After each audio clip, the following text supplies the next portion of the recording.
It's time to talk sports. It's Hacksaw's Headlines, a panorama of the world of sports, stories, comments, and opinions. Now, here's iconic sports talk show host Lee Hacksaw Hamilton and co-host John Riley.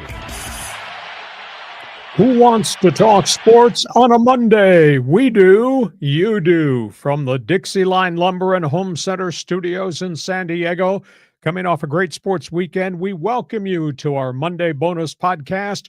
Good afternoon, everyone. This is Lee Hacksaw Hamilton, along with my co-host broadcasting with his opinions from left field, John Riley. We welcome you to our Monday podcast, coming off the beginning of March Madness, getting ready to open the Major League Baseball season, the end of NFL free agency. We're going a lot of different directions on this podcast today, and we hope you will enjoy it. You will stay with us.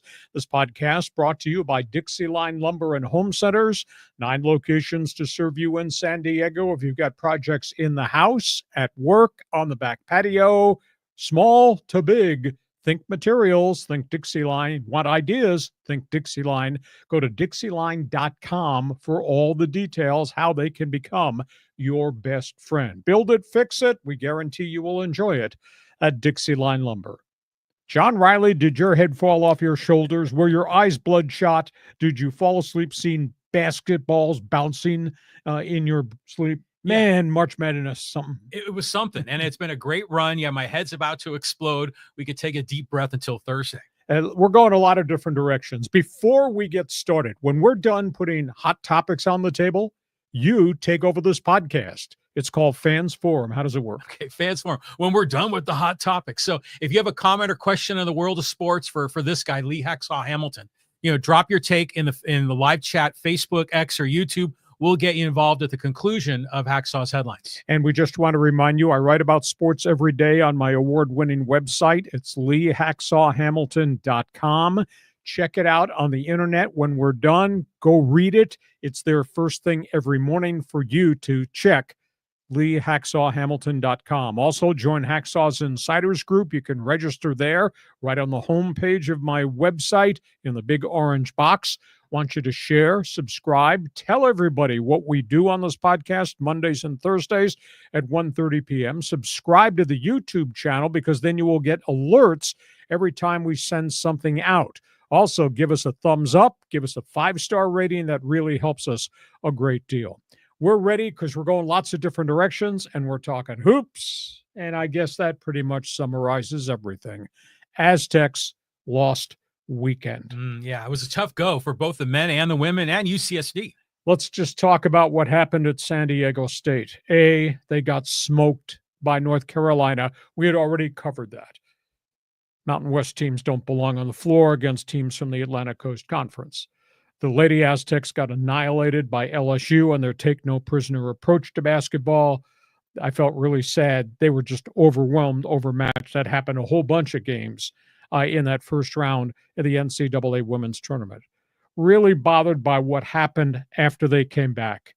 Nick Boyd, who 7 days ago told those of us in the media, Aztec for life, I'm coming back, I'm going to play here, the positive things that Brian Dutcher had meant to Nick Boyd's career. Nick Boyd goes in for the exit meeting on the season with the head coach and promptly tells him, I'm going into the transfer portal, I'm leaving. What's really bothersome is he went against his word. What's really bothersome is it's very evident to me, as Nick Boyd was telling us about Aztec for life, that Nick Boyd was talking to other people about money, about leaving, as they were preparing to go play North Carolina. So I was really bothered he wasn't up front. He didn't change his mind, trust me, with the snap of his fingers. If you look at his resume, there are words there that match who Nick Boyd is and was at San Diego State. Tenacious and fierce and fiery and a leader.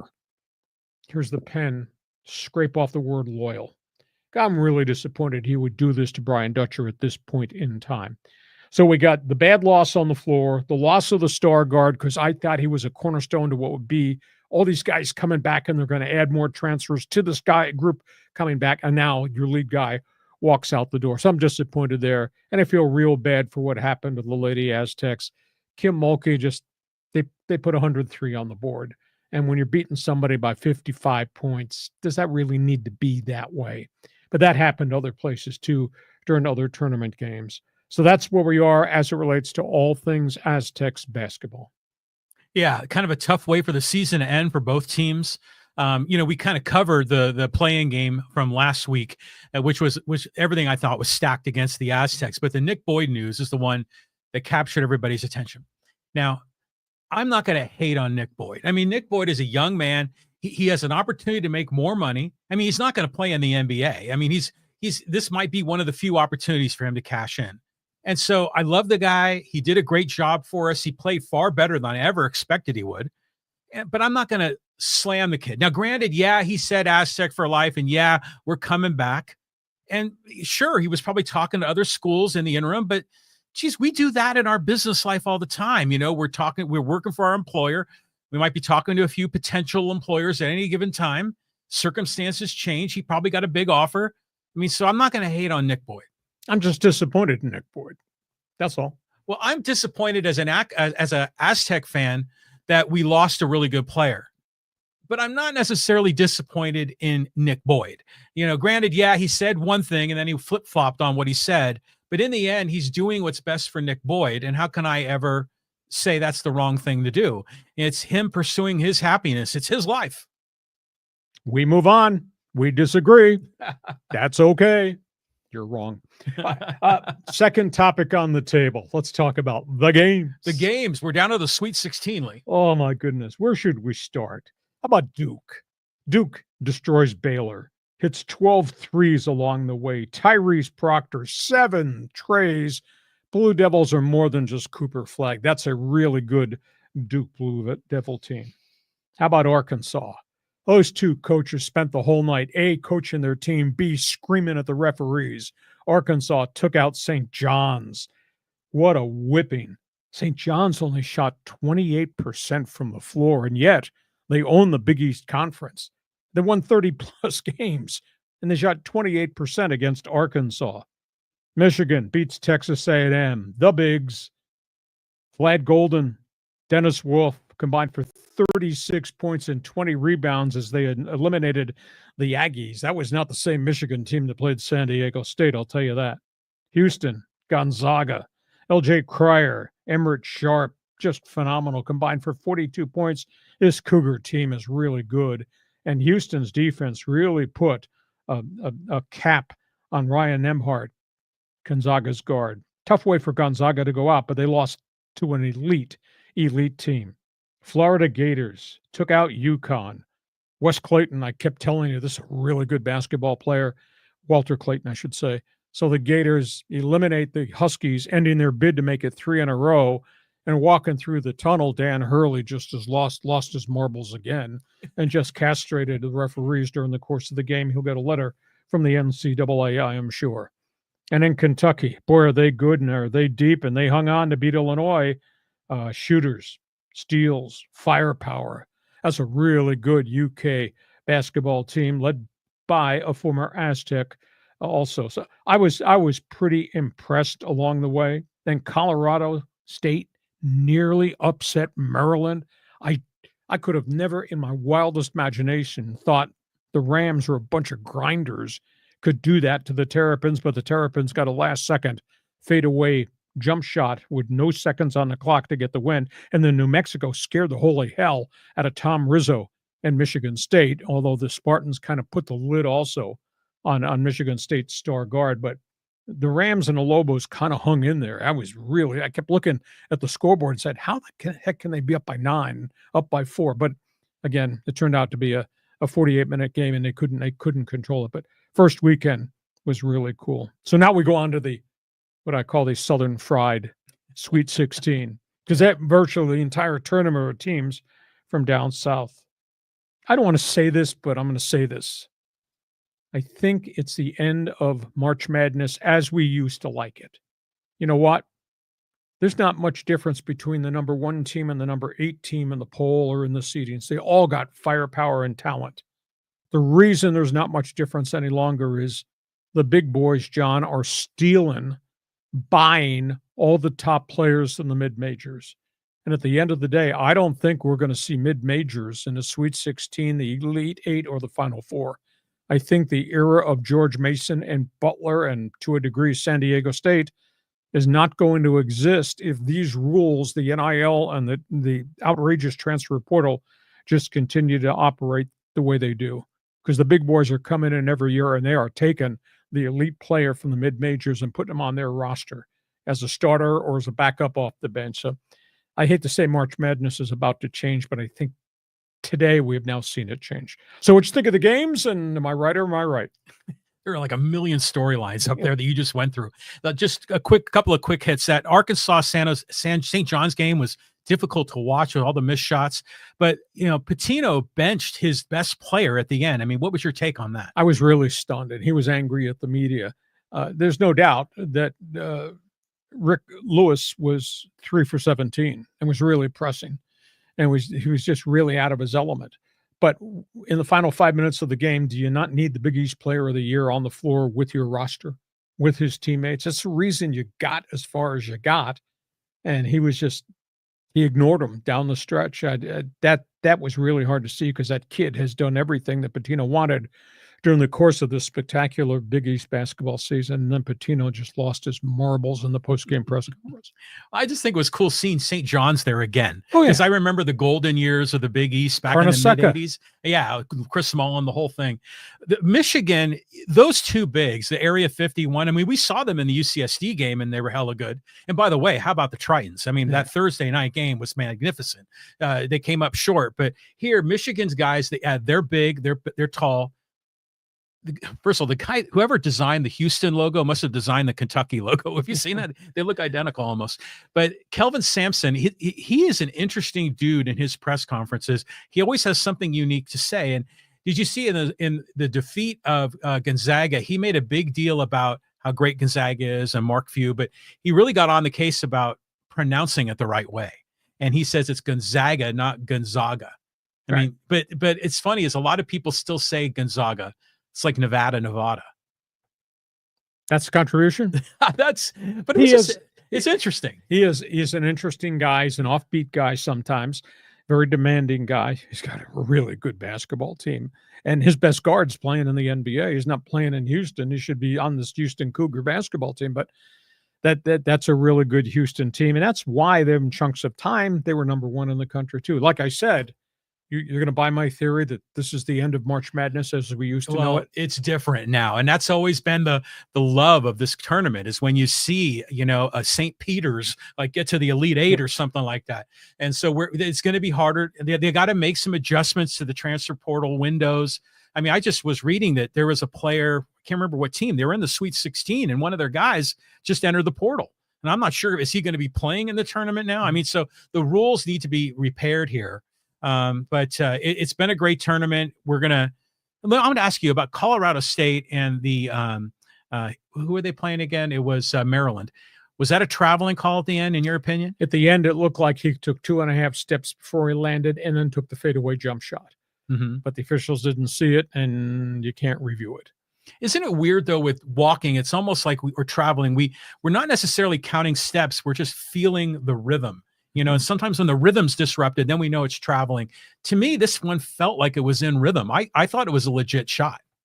You go back and look at it in slow-mo. It looked like he took 2.5 steps before he put on his fit and did the fadeaway. Well, but, the other rule, they must have lost it. The airlines must have lost the rule book. This carry rule, put the ball, drive, especially the guys on baseline drives. Take it, drive to the baseline. All of a sudden, the guy's got it in his hands, and he puts it down and bounces it again, and then he goes up. Well, they're getting their tips from the NBA on that. Those guys are ridiculous on the bombing. So, yeah, the rules are a little iffy, and the stoppages for replay at the end of games is a little bit iffy. It really impacts the flow of the game. I know we want to get the calls totally correct in the final 3 seconds, but when everything is being reviewed and then there's foul shots on top of foul shots at the end of games, it kind of takes some of the rhythm out of the game. So who's going to win it all, in your opinion? That's too early. Let's just see what happens. Okay. All right, so that's all things college basketball there. But then we got the coaching carousel. Yeah, hot seats. Here we go with Texas. Let's just talk about what's just happened in the last 24 hours. Texas fired Rodney Terry, 62-35, and that was not good enough to keep having your mail sent to Austin.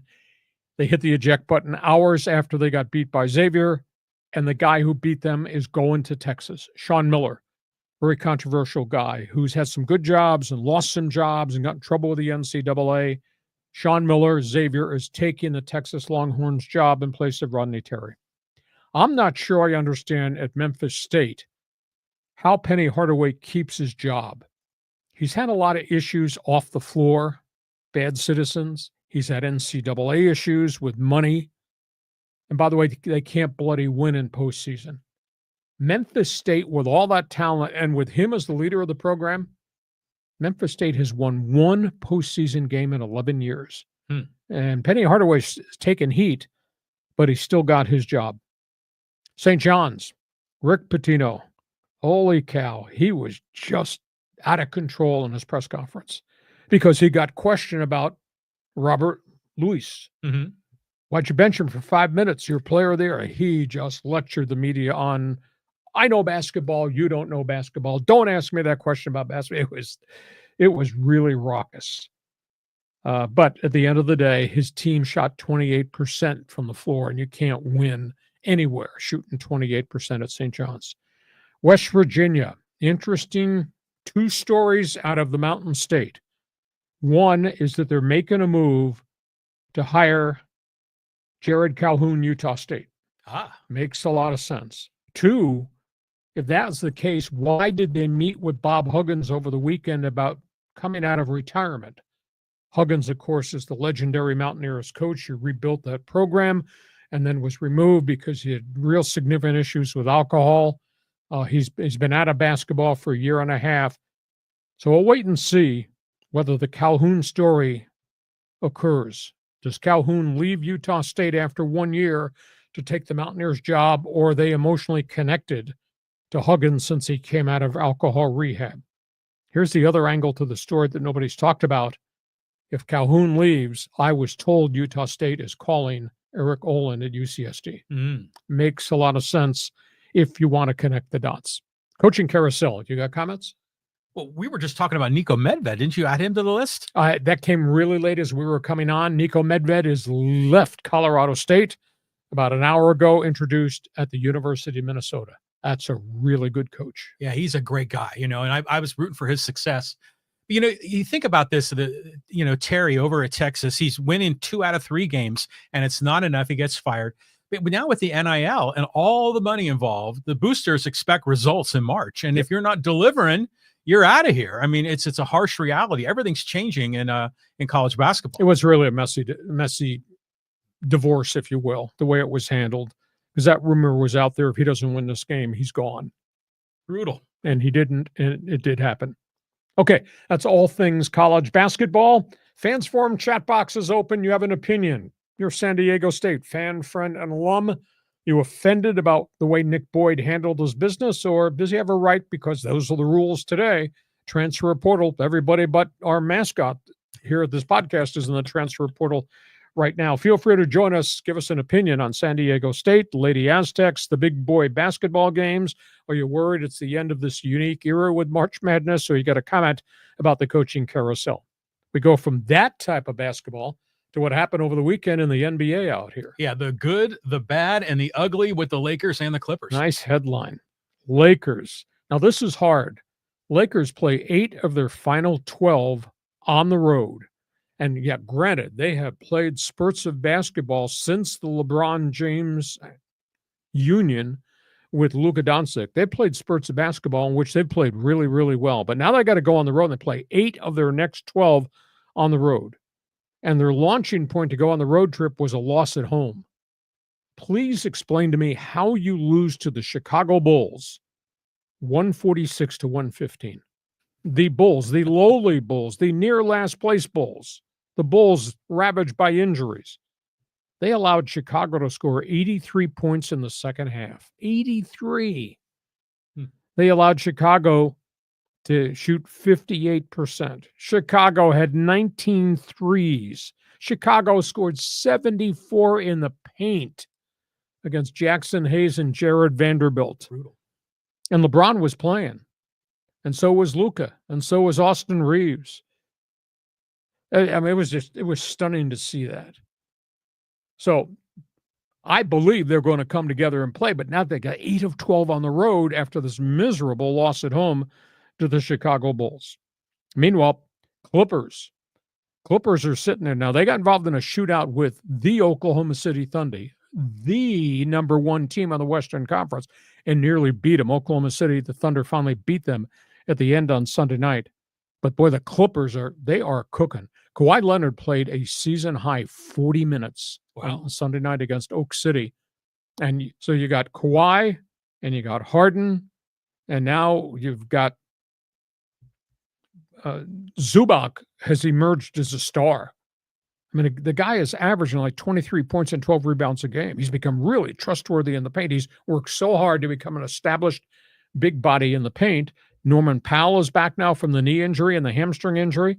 And Bogdan Bogdanovic, who they traded for at the deadline, is just standing out in the corner, launching and hitting threes. Suddenly, the Clippers look to be a kind of a dangerous team going towards the playoffs. Their record is 40-31. So if Kawhi is all the way back to being Kawhi, and the fact they let him play 40 minutes against Oak City, I was pretty impressed with that.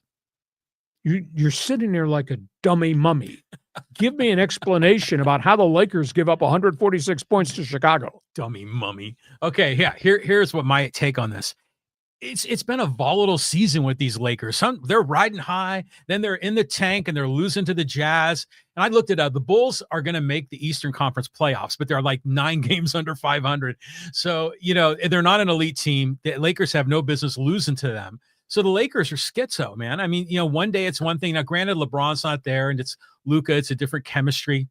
But I don't know. You can't really trust a team that's so up and down in the regular season to do anything of significance when you get to the postseason, right? Who's more dangerous right now? The Clippers as they come together healthy, or the Lakers who you never know from Monday to Tuesday, Wednesday to Thursday, Friday through the weekend what you're going to get? Well, the Clippers are like taking off, and the Lakers are like a crazy day on the stock market. Yeah. It's up and down. So, it's hard to say, but I'll just say this. I would love for the Clippers to be the Cinderella team in the NBA playoffs. I mean, that would be magic if that could happen. Okay. Laker line is open. Clipper fans, call me. Jump on board. Want to hear what you've got to say. Fans Forum chat box is open. Still to come, we're going to talk baseball with the opening of the season. Still to come, we got NFL news and notes to talk about. Still to come, hockey and a whole bunch of other things. Our podcast at halftime is brought to you by Dixieline Lumber and Home Centers, 9 locations to serve you in San Diego. John, what do you like about these people who've been in business for over 100 years here in Southern California? Well, they do so many different things for so many different people. I mean, so if you're a homeowner, you want to redo your doors and windows, your kitchen, bathroom model, you want to put decking in your backyard, Dixieline's the place to go. But if you're a builder, a contractor, maybe a do-it-yourselfer, they've got all the lumber, the building materials, they've got the power tools. And how about this? Here's a little video we're given by our friends at Dixieline, just walking us through some of the tool department, like replacement drill bits and replacement circular saw blades, and they got it all. I mean, it's like your neighborhood hardware store combined with like a really, hefty infrastructure building contractor, that's going to need heavy equipment, heavy building materials as well. You got needs for materials, you want tools, they're the place to go. And by the way, we do understand that the viewership on live stream, it's probably 103% men. So guys, if you've got a special occasion coming up, might be a birthday, might be an anniversary, tell the lady in your life, get me a gift card from Dixieline Lumber, and then you go get your own birthday present. You can check all that stuff out at Dixieline.com. Build it, fix it. We guarantee you will enjoy it at Dixieline Lumber. We are at halftime. When we're done with topics on the table, I think we probably infuriated a few people. Just wait till you get through the second half. When we're done with topics on the table, you take over this podcast. It's called Fans Forum, John. Yeah, Fans Forum. And I love everyone loves to hear their name said. So that's why I like to share who's waiting in the queue. We got Flegel and JDS Third and John and XX Revolution, Callan, Son of Dork, Carlos, Schickster, Seabreeze. So, hey, if you got a question or a comment, we'd love to see some new people participating in Fans Forum. Just drop your take in the live chat, Facebook, X, or YouTube. We'll get you involved. First-timers are invited. And a reminder, if you like sports, please read my website. I write on it every day. It's new every morning. It's there posted. Get the chance, check it out. You'll find stories there you won't find other places. You may not be a sports fan across the board. That's okay. You love the NFL? Boom, I write a lot about the NFL. Open to the baseball season, the end of spring training camps, roster cuts and all that. We got all that info. The NBA, the NHL, you name it, I cover it. It's on LeeHacksawHamilton.com. And when you go to the website, there's an orange box right there on the top of the page. Fill out that email address. That way you'll get on our mailing list for all the stuff that we send to all the people part of Hacksaw's Insiders Group. You're on social media. I want you to join me on X. Just become a follower. Just write in Lee Hamilton or at Hacksaw 1090. Hit the follow button every time I put something up on social media.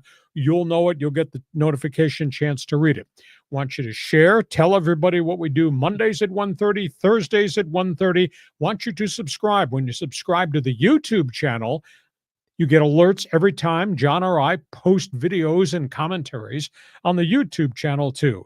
Give us a thumbs up. We could use the help. Give us a 5-star rating. John has no friends, so 5-star ratings help this podcast a great deal. You should be a circus promoter, man. I mean, you're good at laying on the internal ads for the Hacksaw, ecosystem of podcasts and newsletters and emails and websites, and you got it all, dude. You're calling me a carnival barker, not calling me a carnival barker. All that. Join us on social media. Glad to have you along as a teammate here on this podcast. John, we go to the second half, and here comes baseball. Here comes baseball, and they've made some cuts on the Padre roster that are very interesting. Yeah, the Padres have gotten down to the 26-man roster. I got to believe that they've got some problems, guys they can't send to El Paso, guys they have to DFA, designated for assignment, which exposes them to waivers. You can put a guy on DFA, you could pull him back, then you got to decide whether you're going to let him go to that team that claimed him or trade him somewhere else. So anyhow, the Padres made their final cuts. And the final groups, they had about 6 guys they had to make decisions on who stays and who goes. They kept Gavin Sheets. He earned this. A bit of a surprise, they kept Jason Hayward to start the season in left field, despite the fact he was hitting 148. They kept the super utility guy, Jose Iglesias. He was batting about 200 late spring arrival. They're keeping Yuli Gurriel at age 40. Now, he did hit. He hit a little bit better than most people thought. He's going to be backup first baseman, maybe part-time DH, super utility guy. They also kept Brandon Lockridge, the left fielder, because of his speed, because of his glove, because he hit over 300 during the course of the spring. And in a surprise, they decided they're keeping, at least to start, Martin Maldonado. Great glove, no bat whatsoever. So he and Diaz are going to be the 2 catchers. So they had 6 decisions to make last night into this morning. Those are the 6 that they are keeping. Reaction? Just really strange how this is all going on. It seems like they've had enough of Luis Campusano. Just go down to AAA, figure it out. We're not going to keep protecting you up on the major league roster. That's a shame. I didn't think in a million years Lockridge would be on this team. I mean, he seemed like one of the last guys that would make it, but he just kept performing. He's almost like a Travis Jankowski type, right? So then the Gurriel signing was odd, since you already had the veteran in Hayward, and I wasn't sure because you were looking at other guys like Connor Joe that I thought had a legitimate shot here. So I don't know. It seems like they just skewed so heavy with veterans. And then I'm just thinking, are these guys going to turn into Nelson Cruz? Well, they're still looking probably that somebody really has a bounce back career season from that collective group of veterans. Now, understand this, though. You're on the roster on Thursday on opening day, John. Mm-hmm. Salary's guaranteed. It's not like we can cut them any time. You take a bit of a hit. Right. By virtue of these 6 joining this payroll, the Padres took a payroll bump of $6.8 million this morning, which pushes them up closer to the luxury tax. So they've decided that even though they got to pay a luxury tax this year, they're willing to do it. At least this is the roster, the way they're starting the season. Now, okay, they've sent Tirso Ornelas, despite the fact he hit almost 300. He goes back to El Paso. I assume Campusano, who's got an option left, he goes back unless he's traded. But I don't think you trade a potential major league catcher because you're going to have injuries at that position. So I think Campusano probably stays there. I don't know what they do with Connor Joe. He does have an option left. Is he willing to go back to AAA, or is he asked for his release, go on the open market and see if he can get a major league contract somewhere else? Oscar Gonzalez is going to AAA. Eggy Rosario hit himself off the roster, which kind of surprised me. He goes back to AAA. They've got to make a decision how they handle Tyler Wade. He's not going to be here to start. Is Wade willing to accept demotion, get through waivers, go to El Paso with the fact he could be recalled? Or does Wade say, I'm going out on the open market, see if I can find another job somewhere else in a major league contract? And Mason McCoy, who had a good spring, but Mason McCoy, is he the 26th man on your roster? He's probably going to have to go back to AAA. He'll have to go through waivers. So they got some guys who have options who can be moved out. I don't think I'd trade Campusano. I'll have to convince Campusano to go down, wait for the next phone call, because you're going to have injuries behind home plate. I firmly believe that. I don't know what Tyler Wade does, what Connor Joe does. Reaction? Yeah, just all of this, it just seems so different than the way the Padres used to kind of work this thing out at the end of spring training. So there's a lot of guys. I mean, Schultz said it was just so, emotional letting some of these really good guys go. And like Tirso Ornelas, he says he did everything we asked of him, but yet the circumstances are he doesn't make it. Makes me wonder if they're just willing to just write off the catcher as an offensive contributor, bat him ninth. Maybe they'll do a sack bunt every once in a while and just go with the superior defense. I think you're correct, probably, in that assessment. And it's tough for veteran guys. I mean, once you've been in the show for an extended period, like Tyler Wade has, Connor Joe has, you want to go back to AAA. That's such a tough lifestyle. That's minor league baseball. And the pay is really low compared to what you used to make. So tough call for a couple of veterans. Got to decide, will I accept it and go through waivers? Don't get claimed. Nobody's claiming guys on waivers at this late of the season. Everybody's got 26-man roster problems. Go to AAA and wait for a phone call. Tough call. It's kind of like they say they'll play for as long as they are allowed to play, as long as they have an invitation to be on the team. And different guys hit the end of the road in different ways. Exactly. And the guys that they kept today, the 6 that they kept, will Gavin Sheets hit? Will Gavin Sheets go back and be a 213 hitter as he was with the White Sox that got himself released? Well, I heard that Sheets was hitting all the bombs off of like minor league pitchers, and he didn't perform well against regular MLB starters. Well, he's going to be in the lineup one way or another, sometimes in left field, maybe at first base, maybe as the designated hitter.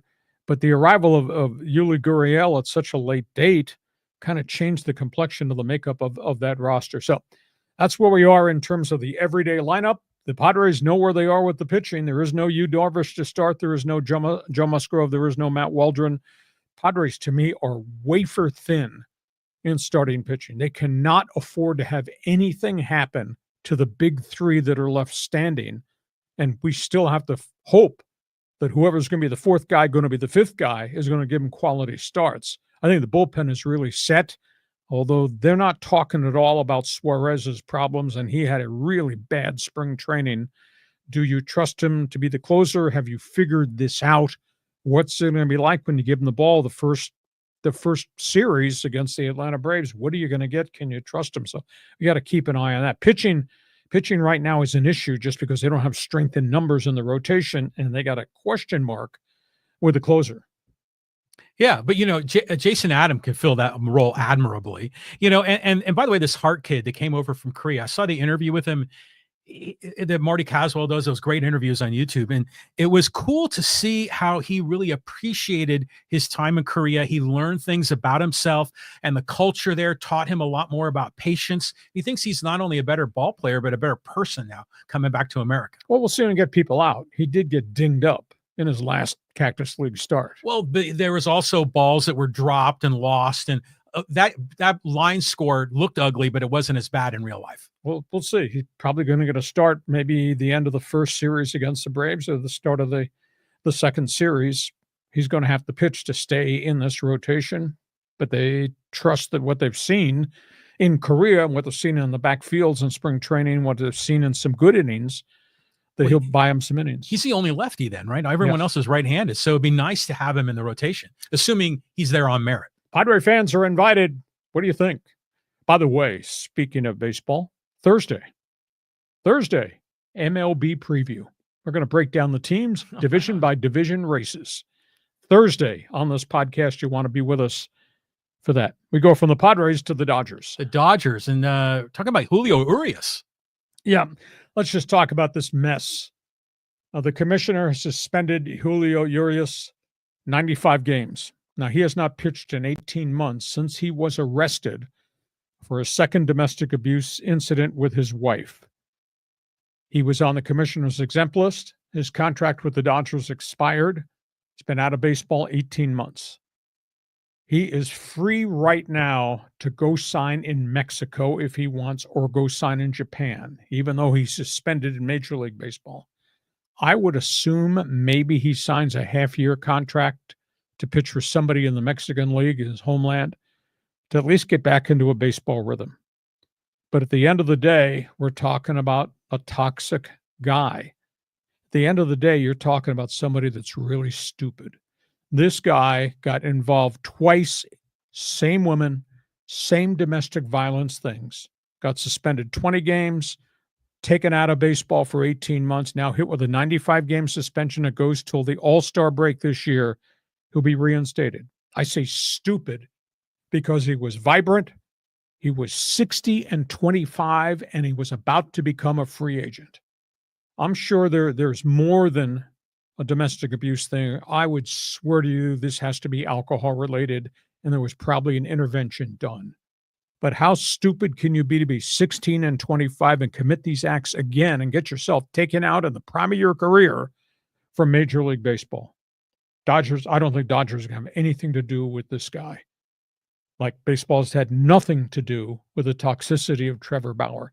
But this is a shocker that somebody would do this to himself at this point of his career when he was such a bright light and a Cy Young Award candidate. And his last year was 20-4 before his career unraveled.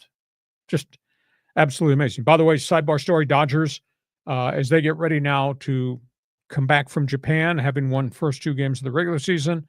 Now the Dodgers are opening the regular season on Thursday. Mookie Betts is really ill. Mookie Betts has gone from 175 pounds to 157 pounds. Whoa. The virus in his digestive tract has resurfaced again. He could not play in the Freeway Series. He got sick again, and they can't figure it out. It's not like take some Tums or take some Pepto-Bismol. This is a real concern because he can't play baseball right now, not 157 pounds. He's fatigued. He tries to practice, and he just can't get through practices. How's he can get through a game? I mean, this is a real tough blow. The Dodgers roster top to bottom is built with superstars, all this, but you're going to have injuries along the way. So you want to comment on Julio Urias? You want to talk about Mookie Betts? Dodger fan in the chat right now is going, why the hell are you linking Urias to the Dodgers? He hasn't been on the team in a long time. It's like it was his, personal decisions. I just go back to when I was in my 20s and, we're not going to rationalize this, are we? I'm not going to rationalize. I'm just saying I can see how it happens, because you drink too much, you make some stupid ass moves, and you blow up your career. You probably didn't get good guidance, so that's a shame. I just curious to see, is he going to be on the Diablos with Trevor Bauer pitching together, put these guys in the same bucket. The Mookie Betts thing is weird. He's a great guy. I mean, everything about Mookie Betts is great. I mean, the Dodgers have him. I wish he was on the Padres, but it's amazing that he's lost almost 20 pounds. And it's also amazing how good he is. And he's only 175 when he's healthy. Mm-hmm. So, but yeah, who are the Dodgers going to start at shortstop now? Oh, well, they got Miguel Rojas. Yeah, they got plenty. I just wondering who he will be the starter. He was a starter over in Japan. But I mean, it's a mystery. This is kind of scary. They can't figure out why he's got this virus that impacts his digestive system. And was he sick before he went to Korea? He got sick right before they were leaving. Oh, and he went, and he never got better. And the doctors elected to put him on a plane and send him back to Los Angeles. Yeah, and tough blow. And he's just a great guy. Holy totally. Cow. Yeah. So that's all things Dodger baseball. If you want to comment on the tainted, toxic left-hander feel free. I don't know who's going to touch him. I mean, this is a sad commentary of what this guy did to himself. Let's talk about the third team here in Southern California. Yeah, the Angels, pitching trades and cell phones. They just keep making deals. Angels have now acquired another pitcher. The Angels they're looking really hard. They traded with Atlanta over the weekend to get former #1 draft pick right-hander Ian Anderson, big strikeout guy, but he's had all types of control problems, and the Braves just threw their hands up and gave up on him. He comes to the Angels. He's going to be a long reliever, at least to start. He's got great velo, but he's walked way too many batters. They also made a deal to get Angel Perdomo. He came from Atlanta a week ago in a deal. So they're trying to stockpile arms. I think it's going to be interesting to see by the time we get to Thursday what the Angels do with two of their kids. Caleb Moore was a first-round draft pick, and he rocketed through the farm system last year. Was only hitting in the 230s in the Cactus League, but he was hitting some home runs. I don't know whether he's breaking camp and will be there opening day or not. There's another young catcher. I'm sorry, it's another young outfielder. His name is Kyron Paris. He had 347 in the spring. Now, he's got options left too, but the Angels need hits. Angels need somebody. They're two veteran outfielders who are supposed to play alongside Mike Trout, Moniak, and Joe Adell. Mm-hmm. One guy's hitting 118, the other guy's hitting 180. You're going to put those two guys in your starting outfield again? Well, what are your other options? Well, that's why you got Caleb Moore, and that's why you're looking at Paris. So it's going to be interesting to see what they do there. Jan Moncada, the young prospect who had been with the Red Sox, White Sox, and got badly hurt, didn't hit, got let go by the Chi Sox. He's not had a good spring at the bat. Maybe they're going to just have to play him because there is nobody else to play at third base. Then, and their rotation, they got a bunch of really good #3 starters. That's all they got. They got Yusei Kikuchi as their #1 starter. Tyler Anderson is the #2. Kyle Hendrick, the ex-Cub, has had a really good spring, 2.49 ERA. That looks like the Kyle Hendrick who pitched so well for a group of years over at Wrigley Field with the Cubs. Reed Detmers had a bounce-back season, Jose Soriano. So it's a mixed bag roster right now. Anything is better than 99 losses from last season. And the other story is the cell phones. This story hasn't gotten a lot of coverage. Ron Washington invoked a new rule in the clubhouse last week. You will not use your cell phone in the clubhouse at all. Okay. Nowhere. Not in the clubhouse, not in the trainer's room, not in the weight room, not while you're taking a batter. No.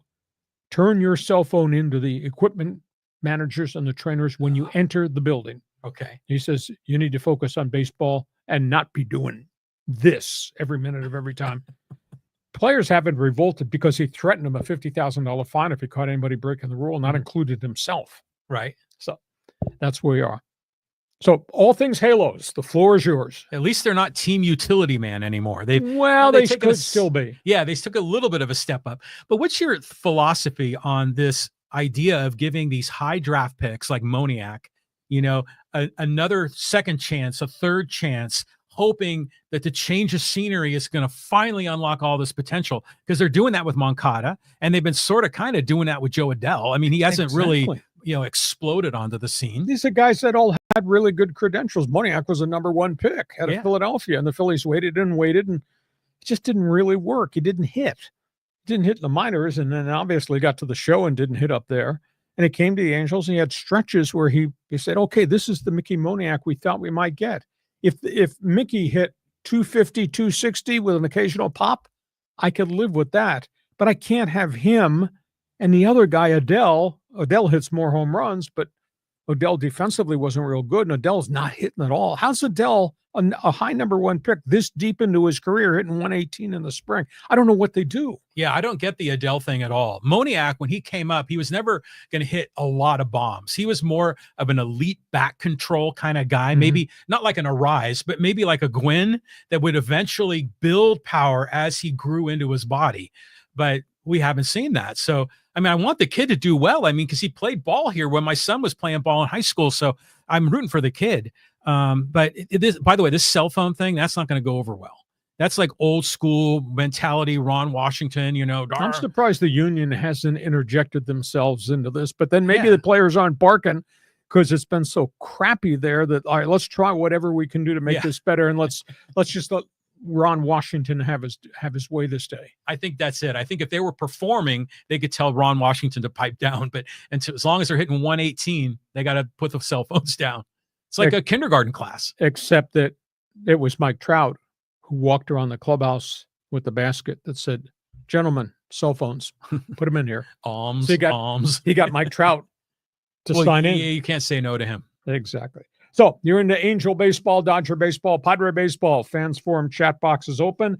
Couple of other baseball notebook items we want to cover for you because we do sports talk the way it should be done. We cover all the topics on the table, John. Yeah, okay, let's go to the MLB notebook. This is a really bad stretch for the New York Yankees. The Yankees already without Garrett Cole. The Yankees with 5 pitchers already on the disabled list are now saying that Giancarlo Stanton may need surgery on both of his elbows for either ligaments or bone chips. Evidently, the report out of New York is Stanton, longtime home run hitter with the Marlins and the Yankees, though he's had a lot of injury problems of late. Stanton tried some new regimens in the offseason using leaded bats to swing and may have damaged both of his elbows with these heavy leaded bats. Now, I don't know who advised him. Why would you do this? If you're going to change your training regimen, usually you confer with trainers and coaches and club officials before you do anything radical. This is radical. That's like pitchers using these heavy weight balls to throw to strengthen their arms, but they hurt their shoulders. Well, Trevor Bauer is a big proponent of that. Yeah, exactly. But yeah, this is crazy. He's damaged both of his elbows to the point the Yankees fear he may have. He's had 3 plasma platelet injections in both elbows, and it hasn't helped, that they may have to go in and do either ligament repair or clean up for something he tried experimentally with leaded bats. That's hard to believe. It's like, we can rebuild him. He's like RoboCop or Darth Vader or the Borg. They're going to be a machine built into the human body. Okay, so bad news, Yankees, as they get ready to open. This is terrible news for the White Sox. The White Sox, 121 losses last season. They lost the cornerstone pitcher who came in the Dylan Cease trade. Drew Thorpe, another elbow surgery. This is a full-blown Tommy John surgery. He's gone till the middle of 2016. He got there, got hurt, tried to pitch through it. It got worse. Did all the offseason rehab. Tries to throw, doesn't get through an inning in spring training, re-injures it. Now there's a tear in the UCL. Gone. Terrible story for the White Sox. Giants may be ready to open the season, but the Giants aren't ready to open the season. They got all types of injuries. Sung-Ho Lee, star young outfielder from Japan, missed most of last season injuries. Yeah. He may have a fracture in his back. He's had cortisone shots. They don't know whether it's a series of damaged discs or it's some type of fracture in the spine. He's not made progress. Does not look like he's going to open the season. And Gerard and Encarnacion had a pretty good rookie year last season. Surgery, fractured finger. So some of the Giants are now down at least 2 guys to start their season that they were hoping were going to be catalysts to help them kind of bounce back. They were 2 of their better younger players. Tampa Bay, you get hurt, you do the rehab, you come back, and you get hurt again. Ace of the staff, Shane McClanahan, gone indefinitely, 60-day DL, re-injures his tricep. He was their innings horse last year. The first half of the season, he was phenomenal up to the All-Star break and totally broke down. Now he's broken down again with the same injury, terrible injury in Tampa Bay. And Baltimore, bad news on one front. Superstar shortstop Gunnar Hendrickson has re-injured the oblique. He's starting the season on the disabled list again. Orioles need pitching depth. They signed Kyle Gibson, ex-St. Louis Cardinal right-hander. He's probably the last free agent that was available. And suddenly Baltimore's potential doesn't look as good as you would thought based on what we saw last year, because Gunnar Henderson, home run hitting shortstop, is not there. So a lot of negative injury news, but you got to report what's out there. I don't think the White Sox are going to make any more deals with the Padres. Oh. It hasn't worked out for them. But I remember seeing Drew Thorpe for that brief time he was with the Padres at spring training last year. Yeah, it was last year. And he looked really good, but he was throwing a lot of, mid 80s, a lot of breaking stuff. And so, there goes the arm. It's the epidemic. We've talked about that a number of times. But I just remember as a kid, you'd see that football players would get injured. You understood that, even basketball. But you always wonder, how did baseball players get hurt so much? Because it doesn't seem like they're pushing their body as much as the other athletes. Well, the other athletes is a contact sport in the NFL, so you expect that. But in baseball, this spins back. The new byword this season in spring training was oblique. There's a ton of guys on the DL with oblique injuries. But this is the end result, John, of these guys who train 11 months of the year, and they're big and they're physical and they're powerful, etc. And these guys get in batting cages trying to hit home runs and put the ball in play with much more powerful swings because their body's bigger. Now that they're pulling rib cage muscles and obliques, and obliques take forever to recover from. And then, of course, you got the complexities of Tommy John surgery, and you got these guys trying to throw 101 miles an hour and let it rip max effort every pitch, every time they're out, and these guys are blowing out their elbows. We have now had, through spring training, because I keep track of this stuff, there have been 10 elbow surgeries in 6 weeks in spring training, obviously led by the big name Garrett Cole. Wow. I mean, it's an epidemic. I mean, it really is. I don't know how you address it because there's so much money on the table. People are going to do whatever it takes to get that cash and all that fame. So that's the latest from my baseball notebook. And don't forget Thursday at 1:30, baseball preview will break down each of the teams and the divisional races. Let's go from baseball to football. Football. Okay, yeah, here we're going to talk about the quarterbacks. Yeah, names in the news. Aaron Rodgers is not yet committed. There's hardly anybody left that wants a quarterback, and I think there's even fewer people that want that quarterback. I don't know if Aaron Rodgers becomes such a distraction that people just don't want the hassle. There's probably some out there that don't believe Aaron Rodgers has got any time left on the clock. I happen to believe he does. He's just got to be in a better situation with people around him. He met for 6 hours with the Steelers on Friday, but there was no contract offer made at that point in time. Now, you ask the question, because the guys on TV on Saturday morning on KUSI asked me, how the hell can you meet for 6 hours and not get a contract? Well, I was told he met with Art Rooney Jr., the senior owner, privately, probably to talk about who Rodgers was and his Rodgers' opinions about things, Rodgers has gotten himself involved in so many controversies off the field. Then he met with the general manager, Omar Khan, for an hour. Then he met with Mike Tomlin. And then he met privately with the offensive coordinator, Arthur Smith, and the quarterback coach. So that's how you eat up 6 hours, because he's talking about his career, his philosophies and all that, and about the team. He didn't get a contract yet.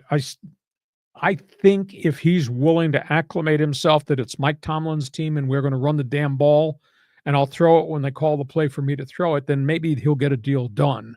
I don't see Pittsburgh paying him $35 million a year on a 1 or 2 year rental, but that's where you are with Aaron Rodgers. Jameis Winston, we talked about this. This was kind of a bit of a surprise, but everything that the New York Giants leadership has done has been pretty stupid. So why would they do anything that made any common sense? Jameis Winston, Dr. Turnover, goes to the Giants in a 2-year, $16 million contract. Giants may not be done. Giants have talked a second time about Russell Wilson. You're going to bring Russell Wilson in with Jameis Winston, and that's going to solve all your problems with your roster, which doesn't have any talent. Giant decision makers, to me, that's just really absurd. Wilson is running out of places to go, unless they're going to wait and see if somebody breaks down, then Russell Wilson shows up in somebody's camp. This name came out of nowhere because early in the offseason, his name was mentioned he was going to play again, Ryan Tannehill. Then it went totally silent. And on Friday, Ryan Tannehill showed up in Minnesota. He met with Kevin O'Connell and the Vikings. 1-year rental. Now, the Vikings don't have Sam Darnold. The Vikings let go the other quarterback who wound up going to the Indianapolis Colts. So maybe Tannehill winds up signing as a 1-year rental and learns the system under Kevin O'Connell till J.J. McCarthy is ready. Jeff Fisher, remember him? Rams coach, Tennessee Titans coach, really popular guy, a little bit old school. He's been out of NFL football for a while. He coached in one of the spring leagues that nobody pays attention to. Jeff Fisher just got hired at Tennessee State as head coach. That's kind of novel. A, because he's been out of pro football for a large chunk of time. And B, that's an HBUC, historically black university, hiring a white coach. which you don't really see. That job just opened up because former NFL running back Eddie George, who had retired, former Ohio State star, former Houston guy, really good player, good person. Eddie George did a good job for, I think it was 3 years at Tennessee State. He just took the head coaching job at Bowling Green.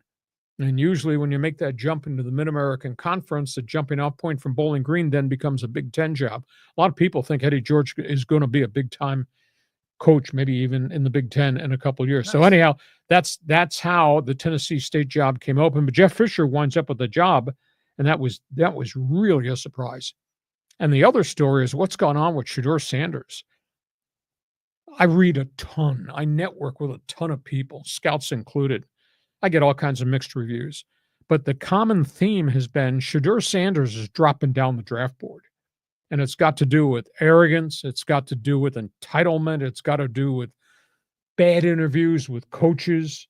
I think he knows football. He's an X and O's kid quarterback. I think he's a tough guy. There's no doubt that he's an athlete. The only glitch is that he doesn't have a gun for an arm. He's dropping down the board. The rumor now, according to player personnel guys who leak stuff to the guys who do the mock drafts, is Sanders going to drop to maybe 6 or 7. If he drops to 6, the Raiders get the chance to get Shedeur Sanders. Okay. That would really be interesting. But if he drops to 6, do you look good in silver and black? This is for you to answer the question. Okay. You're wearing silver and bleak right now. Yeah. At 6, would you draft the Colorado quarterback or would you draft the Boise State running back? Because that's the decision the Raiders might get to make. You got to go with the quarterback. Absolutely. I mean, you got nothing else. I mean, well, you got Geno Smith, but you bring Shedeur in, he kind of tutors for half a season, and then you're set. But you were in the silver and bleak. You traded a 3rd-round pick for Geno Smith, and now you're going to discard him after a half a season. You traded a 3rd-round pick. What kind of stupidity is that? Because they didn't know that Shedeur was going to drop this far on the board. But, to your point, Genty would be all right. But I think the Raiders need to go for a star quarterback. And if the Raiders take Genty, that means the Jets get Shedeur. Now, it won't be easy because the Jets, that's a ragtag roster too. That's good quarterback going in a bad situation. We know that syndrome. So that's where we are, the latest on Shedeur Sanders. So, okay, take it from top to bottom. Is Aaron Rodgers too much of a distraction for your team? Well, it's like what you were saying about Russell Wilson. They're sort of running out of places where they can go. Yeah. And so you think about Rodgers and Winston and Wilson and Tannehill. These guys are all what I'll call like retread coaches. They're retread quarterbacks. But usually in the NFL, there was always like some promising number 2 quarterbacks that just needed an opportunity, that, they were a victim of a good depth chart. And now, why aren't we seeing those kinds of quarterbacks? The one that surprises me has been no play at all on Trey Lance. He was formerly in Green Bay. Yeah. And then he was a Cowboys number 3 quarterback. Now the number 2 quarterback, Cooper Rush, left Dallas, went to Baltimore, but he's going to be the backup to Lamar Jackson. He's never going to play.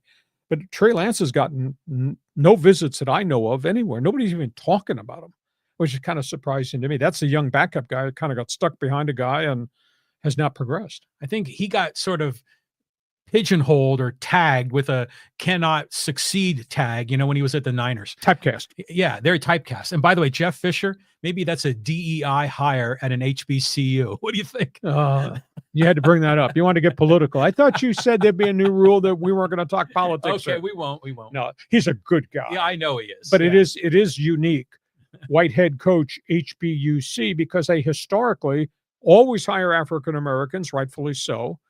And more recently, NFL players have gone to historically black universities and colleges to be coaches, which has been phenomenal because it gives them experience. And that's a launching point to take these guys other places in their career. I mean, Eddie George committed. Deion Sanders committed to Jackson State. I mean, you've seen it all along the HBCU road that former NFL guys are going. And I think that's phenomenal for the African-American contingent that chooses this as their post-playing career profession to become a head coach. But to have Jeff Fisher come in, that's unique. It is. And what was that head coach that was Grambling forever? Eddie Robinson. Yeah. So why would he stay there? Are you just loyal to the HBCU cause, or do you think he was like an Eddie George that could coach in the NFL Well, the Eagles offered him a head coaching job. He turned it down. He just Oh. decided to stay at Grambling forever and ever till he passed on. Wow. Great leader. Oh, my goodness. Interviewed him twice. Phenomenal person. And, great values. The problem is the HBUCs just don't have any money. I mean, they are dirt poor, which is that's another tangent I could go off on, that I think the African-American players in the NFL who are making so much money, they should pool resources and put out stipends to distribute to the Mississippi Valley states and the Jackson states and the Southern universities and the North Carolina A&Ts. Those schools' athletic programs could use a contribution, which would be a tax deduction to that right tackle that's making all that money. And it's weird to me. The players just don't pay attention to the roots of great Black players, where they came from. All those Southwestern Athletic Conference schools, they should reach back and help them out. Well, it is weird that the NFL doesn't have a minor league system like baseball and even the NBA to a degree with the G League, because baseball invests in their guys downstream in the farm system. The NFL is kind of getting a free ride with colleges carrying the weight. Yeah, the Big Ten, et cetera. Yeah. So you think that, to your point, maybe they should send some stipends, down to the HBCUs. NFL should do it, or at least start a program where every player in the league, if they wish, could contribute. But why the African-American players in the NFL that are making so much money, and a chunk of them came from HBUCs, they're not paying attention to their roots, and they could have such great influence to help those Black universities. I've been on some of those campuses, and their facilities are negligible. And if you pour money into those schools, it makes them better academically, makes them better athletically, it improves the facilities, and it helps those kids. And these players are rolling in so much money, and they're all looking for tax deferments, charities. What a charitable foundation. Maybe I should call the NFL and say, do you ever think about this? Okay, that's what's going on. Pro football, feel free, jump on board. You got an opinion, we talk NFL football because that's who we are. Last topic on the table before we get to Fans Forum on our Monday bonus podcast. Yeah, we're going to go to the Sports Wire here. Let's kick it off with, George Foreman. Oh, my goodness. Passed away at the age of 76. The first thing that flipped into my mind, fists, fury, and faith. That's who he was. Bad dude, came out of Houston. Would have been life in prison or dead in the streets.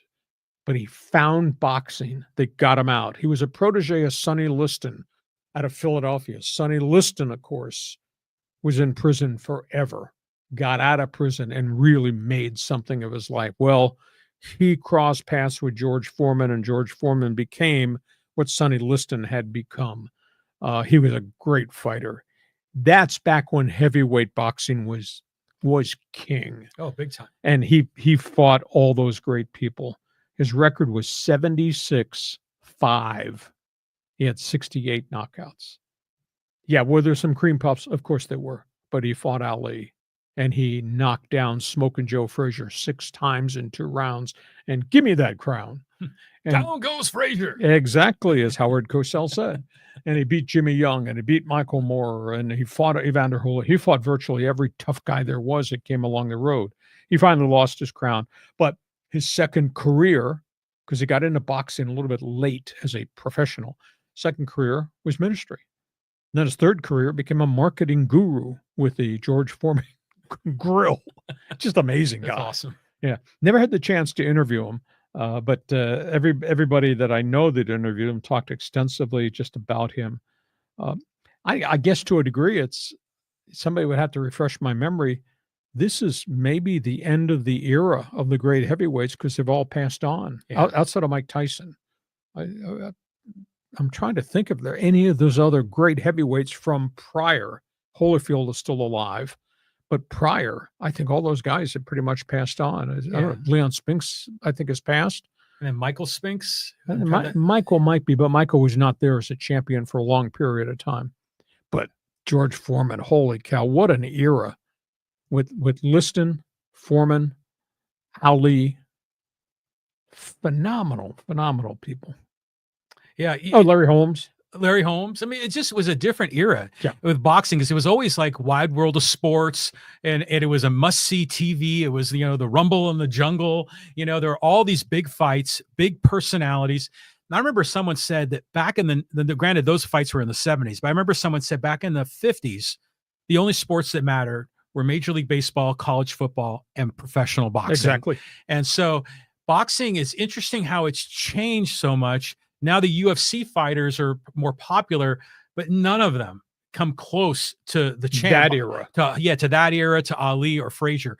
But George Foreman, man, you got to give some love to that dude. I really liked him. There was a unique class to who George Foreman was. He was really special. Passes away, age of 76.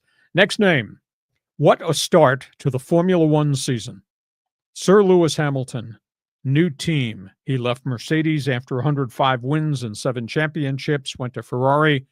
It's been a rocky first couple of weeks for Lewis Hamilton. First week, they could not get the car set up work. They had communications problems. He was yelling at people in the pits while he was on the racetrack. They were trying to help coach him through. He was having all kinds of complications. Second race, Lewis Hamilton runs, doesn't qualify well, starts 10th. Lewis Hamilton gets disqualified post-race event. Three drivers, Lewis Hamilton and his teammate Charles Leclerc, both got DQ'd from the China Grand Prix of China because of weight deficiencies in their car. Not that the drivers had any knowledge of how the car was set up, but the car, if it's not properly balanced in terms of weight, it impacts the aerodynamics. If it impacts the aerodynamics, it can make the car go faster or make it be more dangerous. Anyhow, they do a teardown of all the cars after the races, and 3 drivers, including both Ferrari drivers, got DQ'd, did not finish. So it's been a really rocky start for Sir Lewis Hamilton. Third one, IndyCar season off and running. I'll tell you what, I watch these guys drive on these road courses, and some of the passes they make at the 155 miles an hour in the chicane and the corners. Alex Palou he went crazy yesterday in the Grand Prix they were running. He made 4 passes in third place to finally get around a guy to get second. And I mean, he was darting and dashing on the corners of the turns to pass this guy. I was surprised he didn't rub wheels, surprised he didn't crash, surprised somebody didn't get airborne. Alex Palou got to second, and then he roared to the finish and posted a victory this past weekend. Just ballsy. You talk about brass, talk about courage to make the passes. And Palou right now is a superstar on the IndyCar circuit. So that was really fun to watch. The next one, this is really controversial. This is at Stanford University, the bastion of intelligence, academia, all that. Harvard of the East. That head coach, Troy Taylor, I can't believe he still has a job as of this afternoon. He's been implicated for a second time in an investigation of sexual harassment and mistreatment of female employees on the athletic department staff. And they gave him a vote of confidence today. On top of it, he's 3-9 his first 2 years there. I don't understand how he keeps his job, but he's been really hard to deal with up in the Bay Area. And one of the reporters used this quote when making reference. He had access to a piece of the investigation. And one of the reporters told me the employees at Stanford view him as, quote, an equal opportunity asshole. I guess he treats everybody really badly. And why Stanford gives him a public vote of confidence today, that's really beyond me. And the last one's a really sad story. A lot of people might not know this guy. He had become the senior columnist for the San Diego Union Tribune. Bryce Miller has passed away. Bryce had been here about 9 years, maybe 10. Came from the Des Moines Register and the Big 8 Conference, Iowa State, Big 10 and all that. Came out here, had to get his feet wet and settle in. He started to write some really good stuff, a little bit different interest, big outdoorsman. He fought a courageous battle with bladder cancer. He beat it twice. And I would see him at press conferences all the time and see him at Padres press conferences and then San Diego State, even this past year. And he'd always sit in the first row on the left side. I'd sit in the first row on the right side, and we'd talk, and the coaches. But courageous guy. Passed away, I think he was 56. And I saw him about 8 weeks ago at a press conference. It was the last time I saw him. And I knew he had a relapse. I knew he had really struggled again. And I wound up finding out that he had been hospitalized since February 23rd. And it was a downward slope, and they tried everything they could from a medical standpoint, and the family incurred a lot. They started a GoFundMe campaign from the media, had put money into a GoFundMe campaign. He was a nice guy. A lot of people don't know him because he wasn't here that long. He wasn't vocal. He wasn't loud. He was, I guess the word I could use, I wrote about it on Twitter, on social media. He was just a real kind soul, very classy guy. So our thoughts are with Bryce Miller. Nice man. Passes away. I think he was 56 years of age. So, John, you got a lot of names in the news here. Yeah, I mean, it's like we lost two special people right there. Yeah. With George Foreman and Bryce Miller. And there's been a lot of outpouring of love about Bryce Miller online. And, I've read his columns, but I didn't really know much about him personally. And it was interesting to hear about these sort of adventures he would go on. I think, was it Don Orsillo that said that Miller took him out fishing out by those Coronado Islands. Sure. Off of the Mexican coast. And he's gone on these wild, globe-trotting tours, and he writes while he's doing all of this. So special guy, a lot of love. And it's, I'd imagine it's a tight, family of the journalism business, the journalism insiders here in sports in San Diego. Yeah, some of us know each other really well and are really close friends. Some of us don't know. And then there's some enemies over there that are always out to do something negative. But Bryce was quiet and confined, and I asked, if he had I said, hey, when he first got here, I said, you got questions, come talk to me. I'm here all the time. I cover all this stuff. I'm at all these press conferences. And he's cut from a little bit different laid back cloth. He was not a front and center guy. It's all about me. He was, as I said, I thought he was a really kind person. And it's tough. You never know people's personal lives until you ask.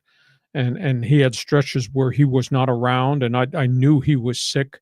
And then all of a sudden he came back and he looked good. And I talked to him, and I sat with him maybe 8 weeks ago out at the Aztec Athletics Center. And I said, how's it going? And he said, it's hard. He said, I've had another relapse. And that's the problem is cancer. You can beat it and it comes back, or you can beat it again, it comes back. But as we've seen with the sad loss of Peter Seidler, it does resurface. It did for Bryce for a third time. That's really hard. Yeah, you just never know what's going to take you out, you know? And too many good people pass away at too young an age.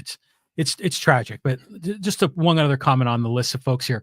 Lewis Hamilton, did he was on Team Mercedes. Did he leave on his own accord for a better opportunity, or was he let go by Mercedes? Yeah, he left on his own. He had a phenomenal run. I mean, you win 105 races in Formula One. That's total dominance. But in the last year and a half, Mercedes was not what Mercedes used to be for a long period of time.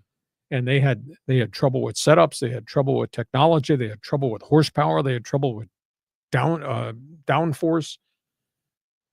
I'll teach you before we get divorced here. I'll teach you about Formula One, the complexities of it. It is not just get in the car and go fast. There's so many things. Well, this whole idea of weighing the car after the race, I never knew such a thing existed. They tear them all down. But so there's all kinds of things that have to happen in the complexities of Formula One racing. It got away from Mercedes.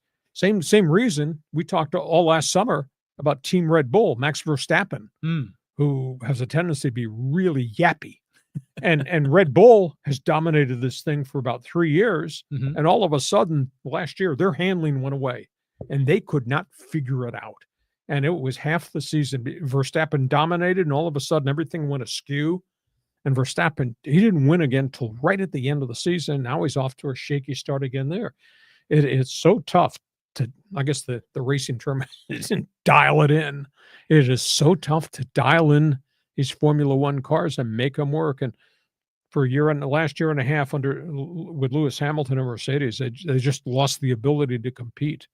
I mean, he went the longest time without winning a race, and this guy owned every race there was for years. And then Verstappen owned about a year and a half's worth of races, and then Verstappen stopped winning, and his relationship with Team Red Bull has been like a damn drama soap opera. It's just never.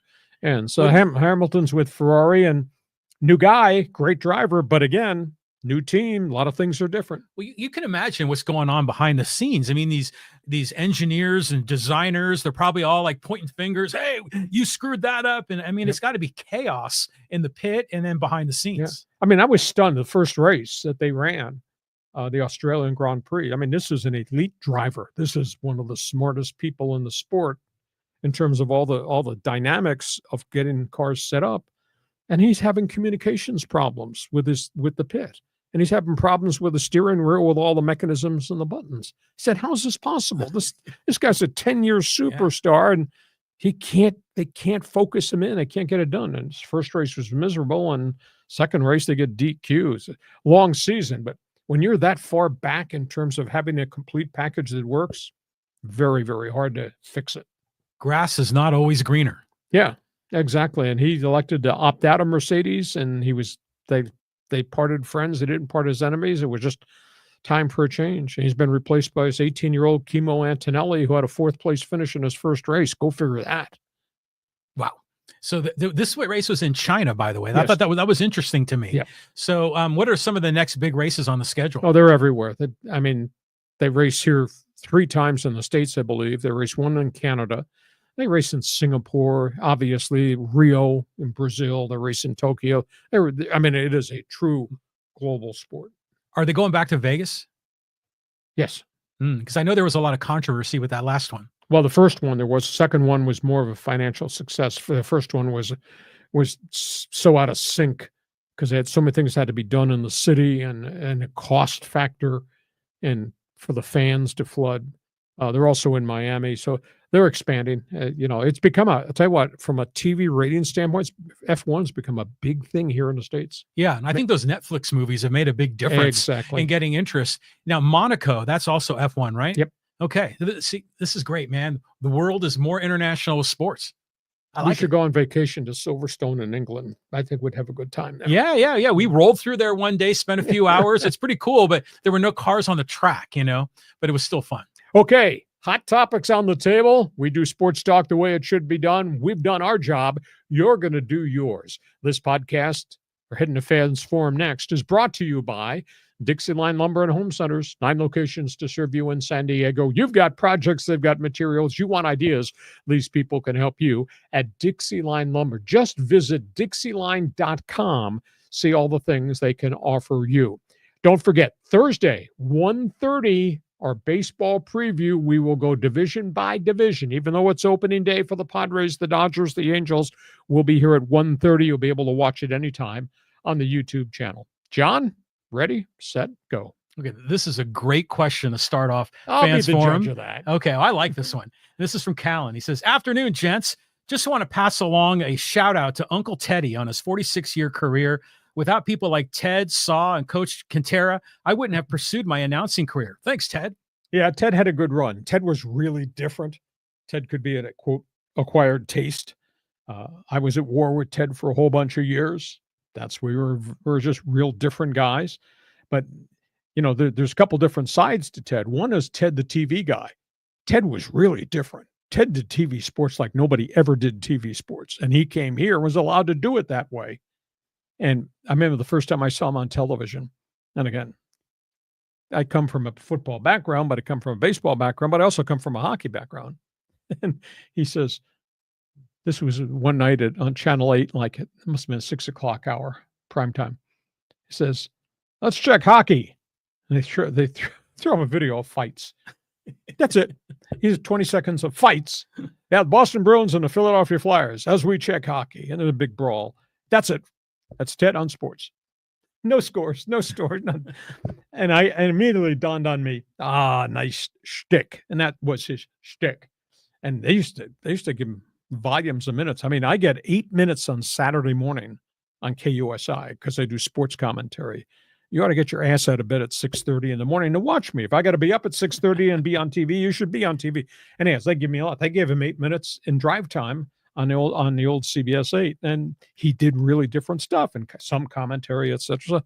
That's where he really made his name. And then obviously he became part of the entourage of Padre baseball that eventually evolved into Ted and Jerry, and they were really good on radio, but Ted was different. Again, I grew up spoiled because I listened to the legendary Yankee broadcast of Mel Allen and Phil Rizzuto and Red Barber. And then I listened to a young Vin Scully when he was with the Brooklyn Dodgers, and Les Kiter, San Francisco Giants, and that was more play-by-play. Ted did baseball when he was not doing a talk show in the middle of the baseball broadcast. Ted would talk. Here's a strike, here's a hit. So his style was a little bit different. Some people liked Ted. Ted was adored. Some people totally disliked Ted. I understood that one too. So it's okay. So he had a nice career. Health issues obviously impacted him, and that's why he exited the Padres and why he eventually had to exit doing play-by-play with the Aztecs. So, isn't it interesting? There's a lot of colorful, sports media guys here in San Diego. I mean, where?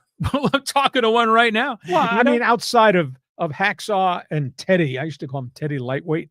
He would go crazy because he never covered press conference. All his press conference, I'd never see, this superstar below him to cover press conferences. So I started calling Teddy Lightweight on the air. He did not like that for the longest period. You guys broadcast the Aztecs together, didn't you? Yeah, for 1 year. That was an experience. Yeah, you're probably just banging into each other in the booth the whole time. No, we cut each other's slack in space. And I said, hey, it's not going to be a talk show. We're not going to argue.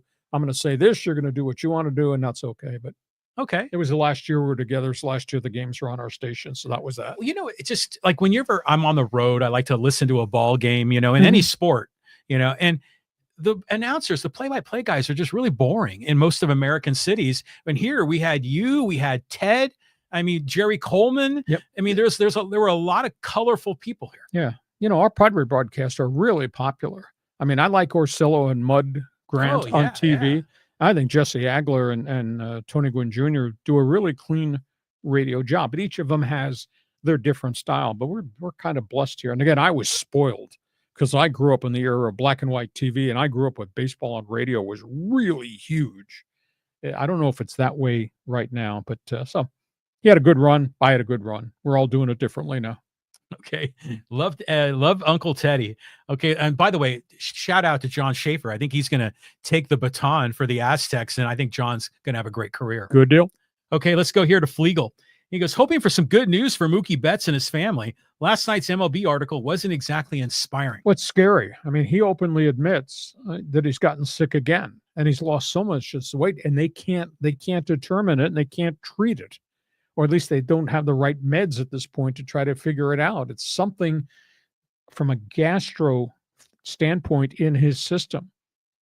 His weight's down to 157. He can't play a major league season. He can't practice without getting fatigued. How's he going to play in a game? So that's a real tough blow. They hopefully they're going to be able to solve this health issue with Betts and his viral infection.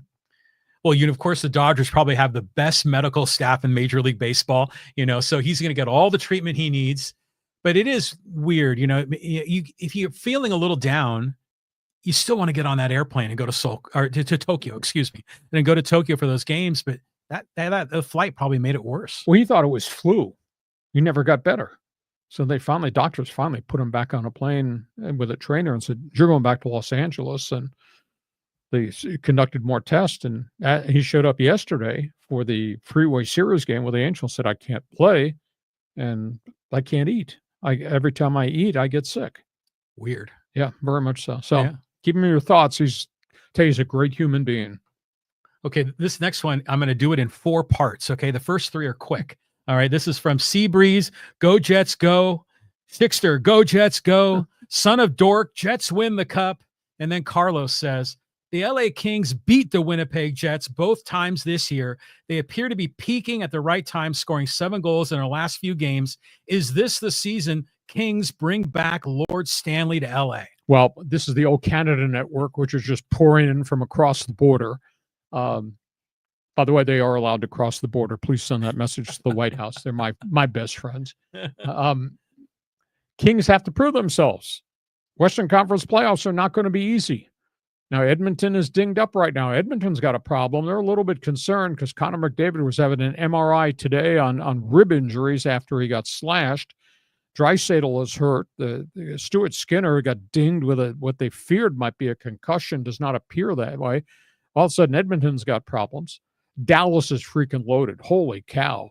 And they're going to get Tyler Seguin back, and he's been gone with a hip injury all season. So you get another sniper back. to go with the firepower guys that the Dallas Stars have. And of course, they made the trade for Rentonen. The Kings are playing really well right now, and they need to continue to score goals. And Darcy Kemper he's been an unbelievable surprise for the LA Kings. I think the Western Conference playoffs are just going to be something. But Winnipeg's got 48 wins here. Winnipeg's not going away, even though they lost a couple games in the last week. And this whole playoff thing has got to go through the 204 area code, aka Winnipeg, Manitoba. And right now, the Winnipeg fans are just phenomenal. So Western Conference playoffs going really damn good. Of course, there's Florida over there. There's Tampa over there. There's still some teams over there on the Eastern Seaboard, in the Eastern Conference, you're going to have to pay attention to. You know all the area codes. Pretty much. But it's interesting, too, between comparing, Winnipeg with LA, because in Winnipeg, the Jets are, with the exception of the Canadian football team, the only game in town, right? Exactly. And I would imagine the NHL team is the more dominant franchise in town. Where in LA, I mean, we're the Kings on the pecking order. They got to be like 5, 6, 7, right? Yeah. But if you sell out the arena and they get hot, the Gretzky era with Barry Melrose as coach, because I traveled with them during that playoff run, the Stanley Cup season. I mean, they became front page news. Yeah, the Dodgers were playing baseball and the Lakers were playing, but the Kings with Gretzky, that was a phenomenal short-term run. And they had great success. It revitalized hockey on the West Coast and the Deep South. Yeah. Yeah. I just remember when Gretzky came here, it like everything changed. Yep. And I got free tickets to go see the Kings at the Forum the year before we got Gretzky, or the Kings got Gretzky. And it was a fun game. It was entertaining, but it was just kind of meh. And then they get Gretzky and everything just blew up. Yeah. I mean, that was an unbelievable team. That was an unbelievable trade. What a phenomenal run they had for a short period of time. But your window to do it is right here. And that window doesn't go forever and ever. So, okay, let's keep moving on here. This is why I alluded to JBS third earlier. He goes, Lee, Julio Urias is no longer a Dodger. He's a free agent. No, I understand that. But this all occurred while he was a Dodger. So you cover the story because it happened while he was a Dodger and a great young talent with the Dodgers. And he self-destructed. And so now he's got this 95-game suspension, which is the second longest in baseball history. Second only to Trevor Bauer, who had 194 games for all the toxic stuff that he got involved with and wound up going to Japan, going to Mexico, and now is back in Japan because nobody will touch him. I don't know if anybody would touch Julio. There's no doubt he's a younger talent, but he's been out 18 months, and I'll be interested to see if somebody signs him in Mexico. One of the Mexican Summer League teams to sign him to a half-year contract, so at least he can find his rhythm, etc. And you would hope that through the counseling that he went through for anger management and all that he's learned something. But he said he learned something the first time after the 20-game suspension, which was a shocker. And it's obvious he didn't. And I firmly believe alcohol had to play a part in this. So if he's got an alcohol treatment and somebody did an intervention, but he will not play for the Dodgers again, and be interested to see if anybody touches him. If Dodger fans going, you're hating on the Dodgers, you're linking this guy back to the Dodgers, you hate the Dodgers. You could just hear the Dodger fans saying that. But you mentioned Trevor Bauer. Now, there are some people that are saying, yeah, he pitched well in Japan and he did okay in Mexico City, but he still was getting lit up by the major league hitters, like during the very end of his time. Maybe he isn't as good as some of us think. Oh, but as a third starter in somebody's rotation? Yeah, I'd take him. But I think his career record is 83-52. That's not bad. No. As a third guy in your rotation, but I'm not paying that guy based on everything he's done. I'm not paying him $30 million a year. But do you think if either one of these guys signed with the Padres, I mean, the fans would be really pissed off. Or would the fans be excited because that guy's a pretty good number 3 starter? Yeah, there are some fans that are big Trevor Bauer fans that are convinced he got screwed, he got railroaded, he was, set up. And so he deserves another chance. No one's saying that about Urias yet, but now we know there's a time frame as to when the suspension is up. So, time will only tell. I don't think Bauer ever comes back. And in terms of Urias, maybe somebody gives him a kick at the can. I mean, he was 20-4. The prior year, and then I think he had a rib cage injury, but he got hurt that year after, and he wasn't quite the same pitcher because he was in and out of the rotation on and off the disabled list, and then the junk in September of 2023. So he's been gone 18 months from baseball. I remember he came up. He was still a teenager, wasn't Sure. he, when he made his debut? So he's probably in his mid to maybe. I think he's 26 now, maybe. Yeah, I was going to say 25 to 27 sounded about right. Okay, so let's keep moving. We'll go here to John. He says, hey, how about the end of that Maryland-Colorado State game? That was a nail-biter. That was phenomenal. I could not believe Colorado State could play with those athletes. Maryland's got all kinds of guys. I mean, they got hired guns, and they got big, wide bodies who can explode and jump. And the last basket by Queen was phenomenal, although I tend to think he took 2.5 steps before he planted the foot and took the fadeaway jumper. He still had a really hard shot to make, but hats off to Colorado State. I mean, they really played well, and that's tough. You wake up this morning, and now Nick Medved has left as head coach, and he's gone to the University of Minnesota, but that happens a lot of different places. So New Mexico played beyond what I thought the Lobos could play, and they did that without a couple of their top players who jumped in the NIL. Just think what they would have been if JT Toppin had stayed there. Oh, yeah. Holy cow. But I'll be intrigued to see whether Richard Pitino stays in Albuquerque. There aren't very many Division I jobs open right now. And Utah State, we hear, is losing their coach. He may be going to West Virginia because that coach jumped ship after just 1 year on the job. So a lot of moving parts in basketball right now. You know, one of the storylines right now that's dominating is that the Cinderellas aren't happening. The mid-majors aren't making the Sweet 16. It's just the power conference schools. But the other storyline that I thought was interesting that Ziegler brought up was that there's so few teams in the western part of the United States that are successful. And I think BYU and Arizona might be the only two that are alive in the Pacific Mountain time zone. And then I think the next ones in are like Arkansas and Houston. I mean, it's of the Sweet 16, it sounds like 3/4 of them are on the other side of the Mississippi. Southern Fried Sweet 16. Well, the Deep South. But end of an era. I hate to throw cold water on your March Madness, but the big boys can buy anybody they want right now with the way the NIL is set up, and they're going to come in, and every mid-major's got a great player. They're going to take them. They really are. Well, I just remember really being opened up to the whole idea of mid-majors making a splash was in the it was the UNLV Running Rebels, but it wasn't the grandmama. It was like 5 years earlier. And was that Stacey Augman, or I can't remember, was some other player that was really good? Or no, it was Reggie Theus, I think. You know, and they had come out of nowhere. And I remember my fraternity went on a trip to Vegas and hooked up with our fraternity brothers at UNLV, and they were all psyched for UNLV. And I had always thought of March Madness back then was like all the Big East teams like Georgetown and Providence. It was cool to see Vegas on the national stage. Oh, Jerry had great players. Holy cow. There was an entourage of years, but there was always controversy about who these kids are. They go into class, what kind of junk are they involved in off the field? And there were kids in casinos and kids in hot tubs, and there was a lot of bad stuff. And then Tarkanian was gone. I remember the hot tub one. I mean, that was with like some booster who was like really like a mob guy or a gambling guy or something like that. Yeah. Okay. Let's keep bouncing around. And, here Arnie has a number of short, quick comments, and I want to get a bunch of them in for you.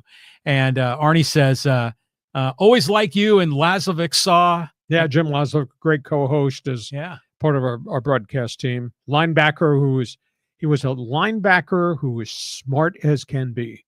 I mean, he's from Penn State, and he could talk and he could play football, and he's just a genuine, really nice person. And he became a popular TV sports anchor.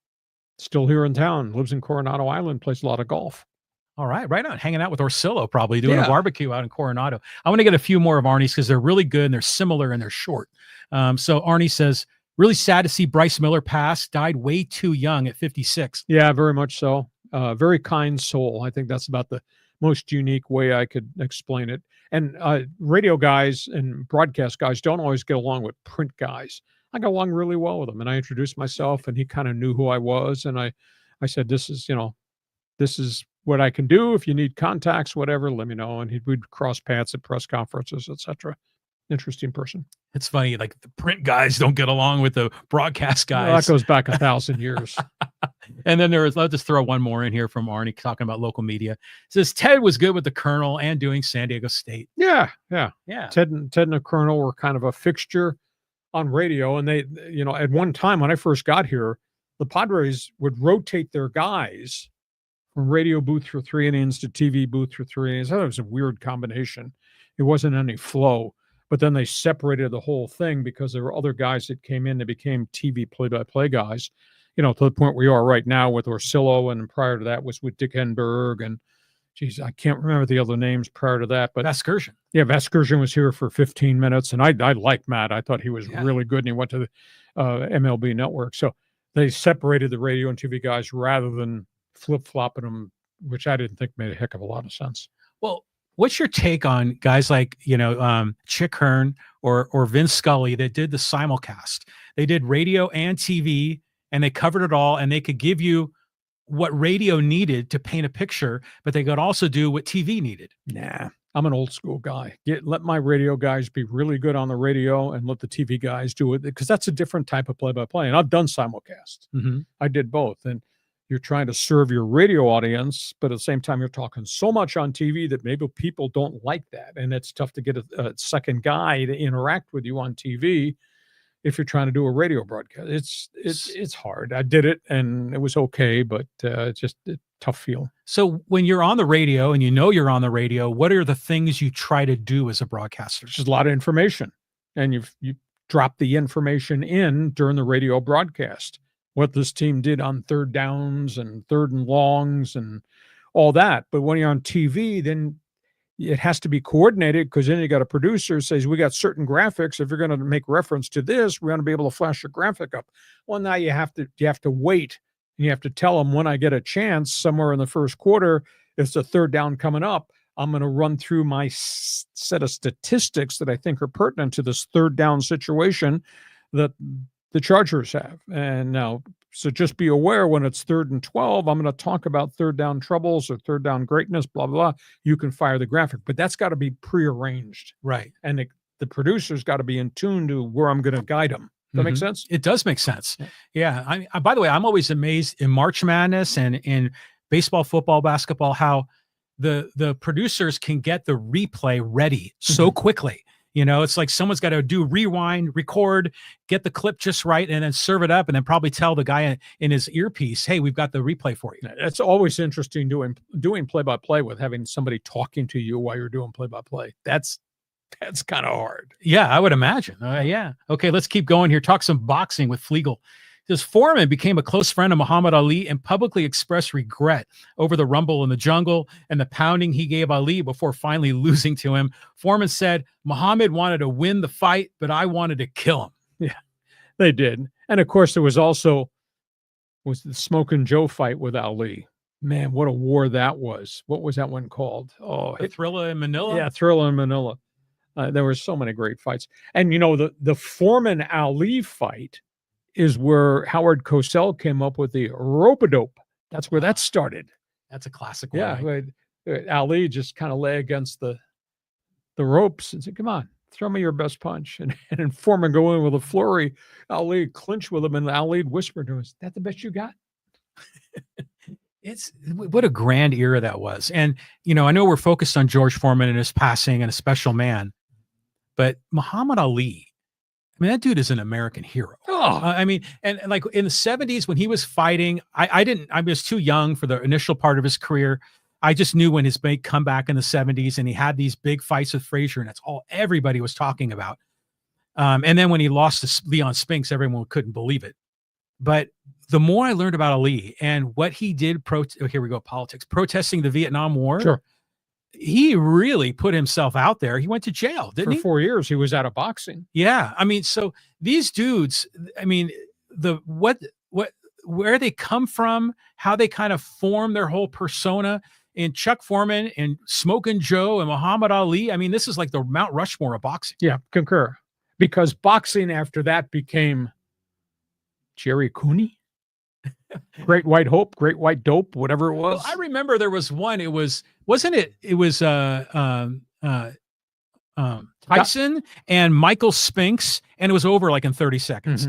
People got the pay-per-view, and they just barely rolled up to the TV with their bowl of popcorn, and it was over. Well, we went from the greatness of the heavyweight division, and as that kind of petered out, then we went to Sugar Ray Leonard, yeah, Stonehands Duran, Thomas Hearns. I mean, then there was it was a lower weight class. Marvelous Marvin Hagler. Exactly. I mean, so that was the next entity of great boxing, but then they retired. And to me, the thing went off the charts, and it kind of went into the gutter. And then the Russians came, and the Klitschko brothers became the two global heavyweights, but nobody paid attention because their fights were always over there. Mm-hmm. And then the thing dissipated, and our boxing teams are no longer dominant in the Olympics. And then obviously UFC showed up. Yeah, but UFC is pretty cool. I mean, if you kind of follow it, it's interesting also for each of these fighters in today's era, their backstory, where they came from, and it's international, it's really cool. Yeah. But I'll tell you, that era, that was some era. Oh, big time. It was huge. And it was before pay-per-view too. Yeah. They were always on TV on ABC. Well, as a kid growing up in New York, we had the Friday night fights brought to you by Gillette. All right. Yeah, man, it was a big thing. Okay, next one. Okay, let's go here and talk to our friends over in social media because we got a lot more over there. And okay, let's go here, talk a little Dodgers. And this is from Egon's. And he says, it all looks good on paper. The hitting looks to be one of the baseball's best. Remember, it's not a sprint, but a marathon. Staying healthy will be key. I'm excited to see what this squad can accomplish. Let's go, Dodgers. Thursday at 1:30. I don't care what the hell you're doing. I don't want to hear about lunch. I don't want to hear about work. I don't want to hear about sex. Thursday, 1:30, baseball preview on this podcast. Dodgers complete team, Dodgers deep team, Dodgers young team. Dodgers got a lot of young, really good young players too. Awful big stockpile of raw talent. Injuries change things. And now you got the Mookie Betts illness as an issue. You know, and I'm not talking in negatives, but what if Ohtani, the pitcher, can't be what Ohtani used to be? Or what if he has more injury problems coming off the rotator cuff surgery on the left sides?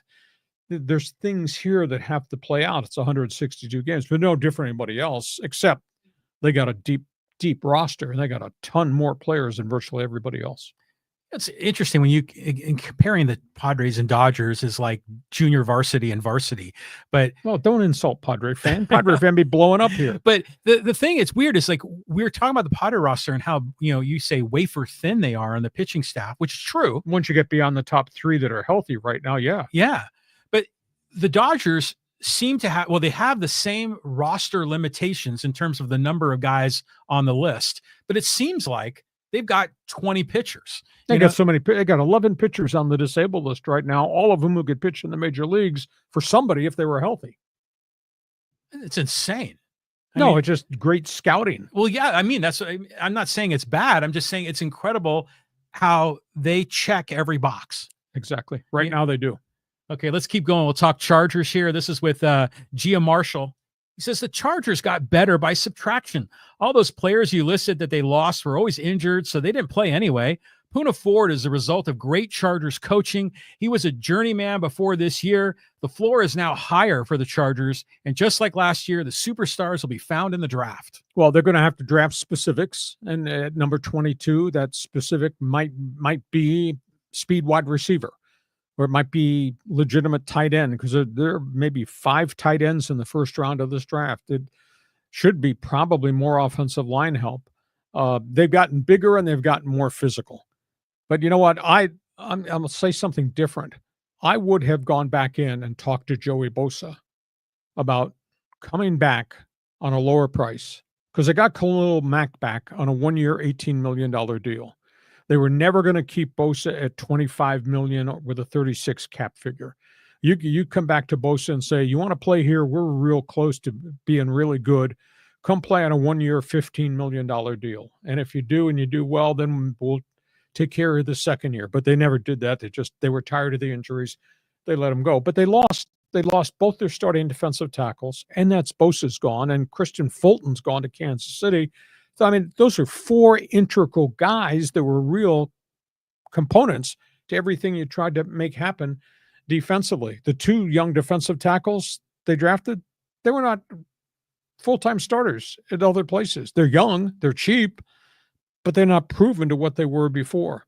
I do think Mekhi Becton, in that right role in Philadelphia at right guard, he showed he could play. So now that offensive front looks a little bit different. And then they went out and they got the Raiders starting center, who's going to come in and compete with Bozeman for the starting center's job, but he got let go by the Raiders, didn't want to keep him, and that was part of a really bad offensive line. So we'll see. We'll see. They're going to draft at 22, and then I think they're going to draft at 50, 56 maybe as their second pick. We'll just see what they select. I really do like the running back. I think Najee Harris is a gamer. I mean, that's heavy duty. He's not explosive, but he's a pounder who can get you yardage. And when you average almost 5 yards a carry in Pittsburgh's offense without a good offensive line and really substandard quarterbacking, Pittsburgh's not had a good quarterbacking since Ben Roethlisberger retired. So I think Najee Smith is a good acquisition. Love to see him bring J.K. Dobbins back, but they've not done that. Now, maybe they're just tired of all the injuries because he had so many injuries in Baltimore and he had 3 injuries here, even though in spurts he had good chunks of time. So we'll talk more as we go towards the NFL draft in April. Why did the Steelers give up on Najee Harris? I mean, he's four 1,000-yard seasons. Free agent. But why wouldn't they re-sign him? I mean, because if he's that good. Trying to change the offense. He's not an explosive guy. He's a pounder. Okay. I think they're looking for more speed guys. Okay. So all right. That's where we are. I think really good football player. Well, it is interesting theory that Gia Marshall mentioned. You use free agency to get kind of solid guys to sort of fill some holes, and then you go for the big splash in the draft. If you're a really good team, free agency can put you over the top with the right guy. Can't build a team based on free agents. Of course doesn't work at all. Yeah. Just ask the New York Jets and what they experienced last year with Aaron Rodgers and with Devontae Adams and Alan Lazard and all the guys they tried to drag in. It just didn't work when you're paying everybody mega money and then it doesn't work. Then you got cap hits to deal with. And there's been so many superstar teams with all these big time free agents that fail. There's far more that fail that succeed. And that's true in all sports. Mm-hmm. I mean, like the 23 Padres. Oh my God. Exactly. Okay. Thanks for joining us. Okay. Let's go social media here with Dodgers. And this is from Daniel talking about the evil empire. He goes, I still remember a few months ago when you said the Dodger way is broken.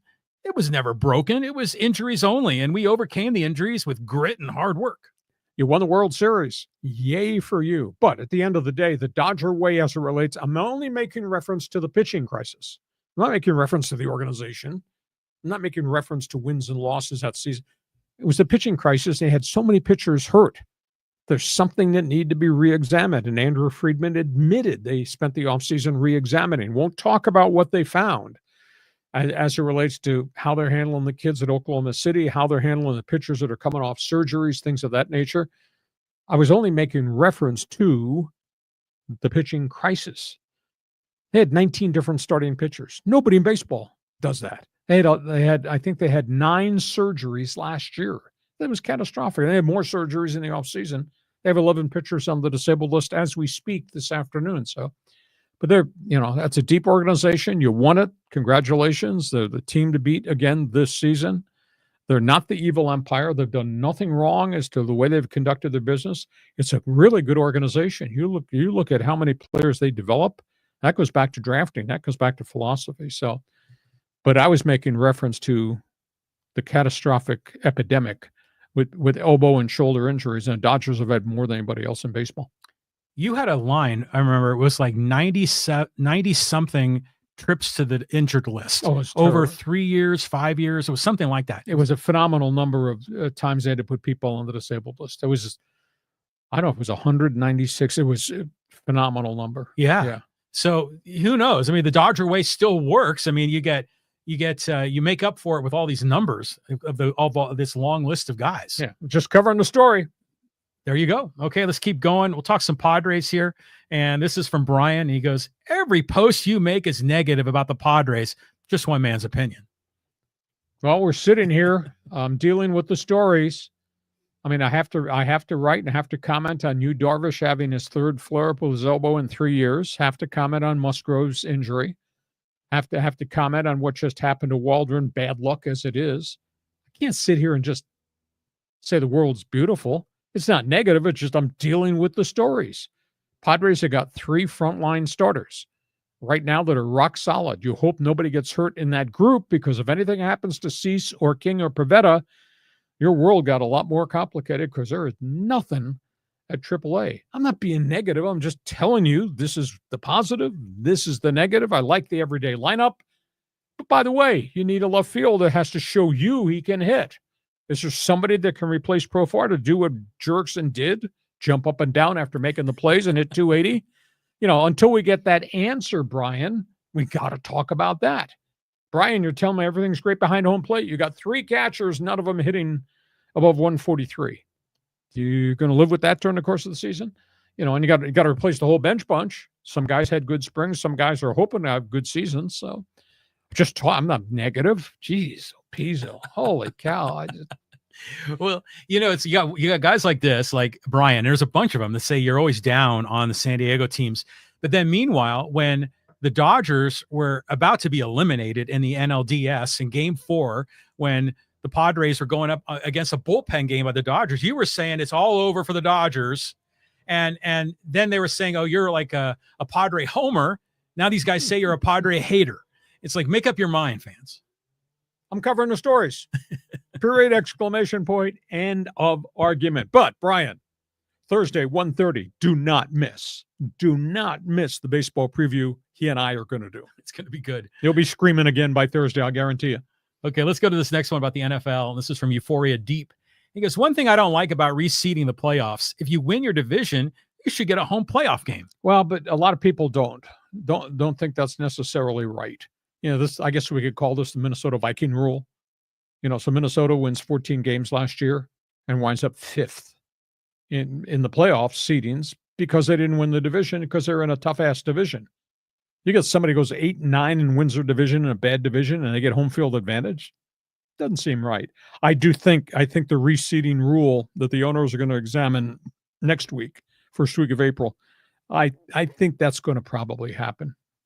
It makes you wonder sometimes if divisions are still relevant because, like in MLS, there are no divisions. There's just the East and the West. There's like 15 teams in each block, and so and then with basketball, do they have a Pacific and what's the other division in the West called? Well, you got the Western Conference. Yeah, the Western Conference. I know there's a Pacific division. I can't remember the name of the other, but those schedules are sort of balanced schedules, right? So it's not like you play your interdivision foes more. Yeah. So at some point you got to say, screw this division thing. You're just clinging to the past. Yeah, but I think everybody likes some of that is historical in the past. People like that. Chicago Bulls, Milwaukee Bucks, Detroit Pistons, that goes back way in the day. Back to the Malice in the Palace and the Pistons bad boys and Bob Lanier. And so, why do you want to blow that up? So that there's a lot of emotional ties to what was back in the day. So follow the money. Maybe that's it. Yeah, probably. Because Philly fans, man, when Dallas rolls in, that's their regular season Super Bowl. Yeah. So I don't think people want you to blow up the NFC East. It's still weird, though, that Dallas is in that division because geographically it makes no sense. And they fixed the problem with the Falcons and the Saints being the NFC West, but they can't break down the Dallas one because the history. And I think there's just so much viewership that would revolt in Philly and in New York and in Washington, D.C. Don't screw with the history, John. Jeez, oh, Pizzo. Okay, next one. Okay, let's a couple more here. And let's go here to Gloucester. LMAO, you're laughing my ass off. Get in line, baby brother. Everybody wants to come for the Kings. We ain't scared. We're ready. More than ever. LA Kings feeling really good right now. No, this is a Dodger fan. What's he talking about? I thought he was talking about the LA Kings. No, well, he mentions Kings, but he's saying, because this is talking about Suarez being out of sync, the Dodgers are the Kings. Best team that money can buy. They are. Where is that piece of paper? The one that says Evil Empire on it. Oh, but see, the Evil Empire isn't the ownership of the Dodgers or the front office or Dave Roberts or the players. The Evil Empire is the fan base, or I should say a specific subset of the fan base is the Evil Empire. Oh, it's good. Baseball season will be fun. Everybody, for the most part, starts the season excited. This is cool. And Padre fans, they don't talk about it. Padres as a player, it's like they never ever happened. This 24-inning scoreless thing that killed them last season, there's nobody wants to bring that up and talk about it. I'm sorry. It's a piece of your history here. You got to get beyond that. You can't ignore it. Well, Sammy Levitt has been going around Peoria interviewing the players, and he talks about that with them. And he'll ask them, do you still have like a bad taste in your mouth of the NLDS and you still got business? Everybody in denial? Well, no, they're like, yeah, we could have done better, but we're working hard, we're grinding, we're getting through spring training. We think we're going to be in the best shape of our lives. All the cliche lines. So they're getting paid. I get that, the professional angle of it. I just wonder how much of the passion for the rivalry did they have compared to what the fans have. Oh, it became a great rivalry. Dave Roberts said the Padres have become our fierce rival. He said that's really cool for baseball, and that's a San Diego kid bringing that up. So that's kind of cool. Let's just go play the games. But that history is there. I think of that playoff series and my heart aches. I sat in a bar in upstate New York, a biker's bar, watching those games on TV, and just to see them go 24 straight innings without scoring a run and letting that series get away from my heart just aches. And that's, Padres, I think, got upset at me because they said, you guys are in denial. That wasn't a negative to your baseball history. Sure as well. Got short window. Can they be a World Series team this season? Boy, that's a tough haul considering Dodger Blues in front of you and what the Dodgers have spent, what the Dodgers roster looks like.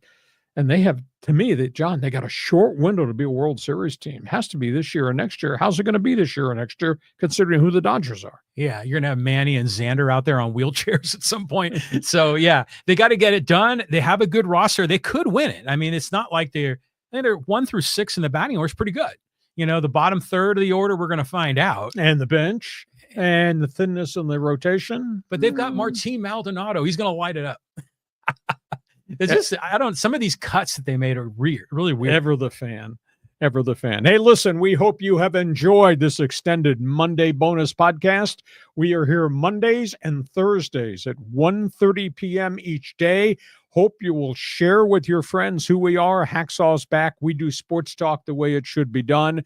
You got to be with us Thursday. Our baseball preview, we will break down all the different division races. And yeah, he and I will probably be yelling at each other sometime during the course of Thursday's podcast, opening day of the baseball season. This podcast brought to you by Dixieline Lumber and Home Centers, 9 locations to serve you in San Diego. Go to Dixieline.com, see all the things they have to offer you. John, get your notes ready because we'll be throwing balls and strikes and high hard ones Thursday with our baseball preview. We are. And here's one more final zinger here from the fans forum from James. That's why I like Hacksaw. He tells it like it is. Bleeping brilliant and right. Thank you. Hey, have yourself a great day. We'll see you come Thursday on Hacksaw's Headlines. Join us again for Hacksaw's Headlines on YouTube, Facebook, and Twitter. And find the audio version on your favorite podcast apps. Touchdown, San Diego! For more content, go to LeeHacksawHamilton.com.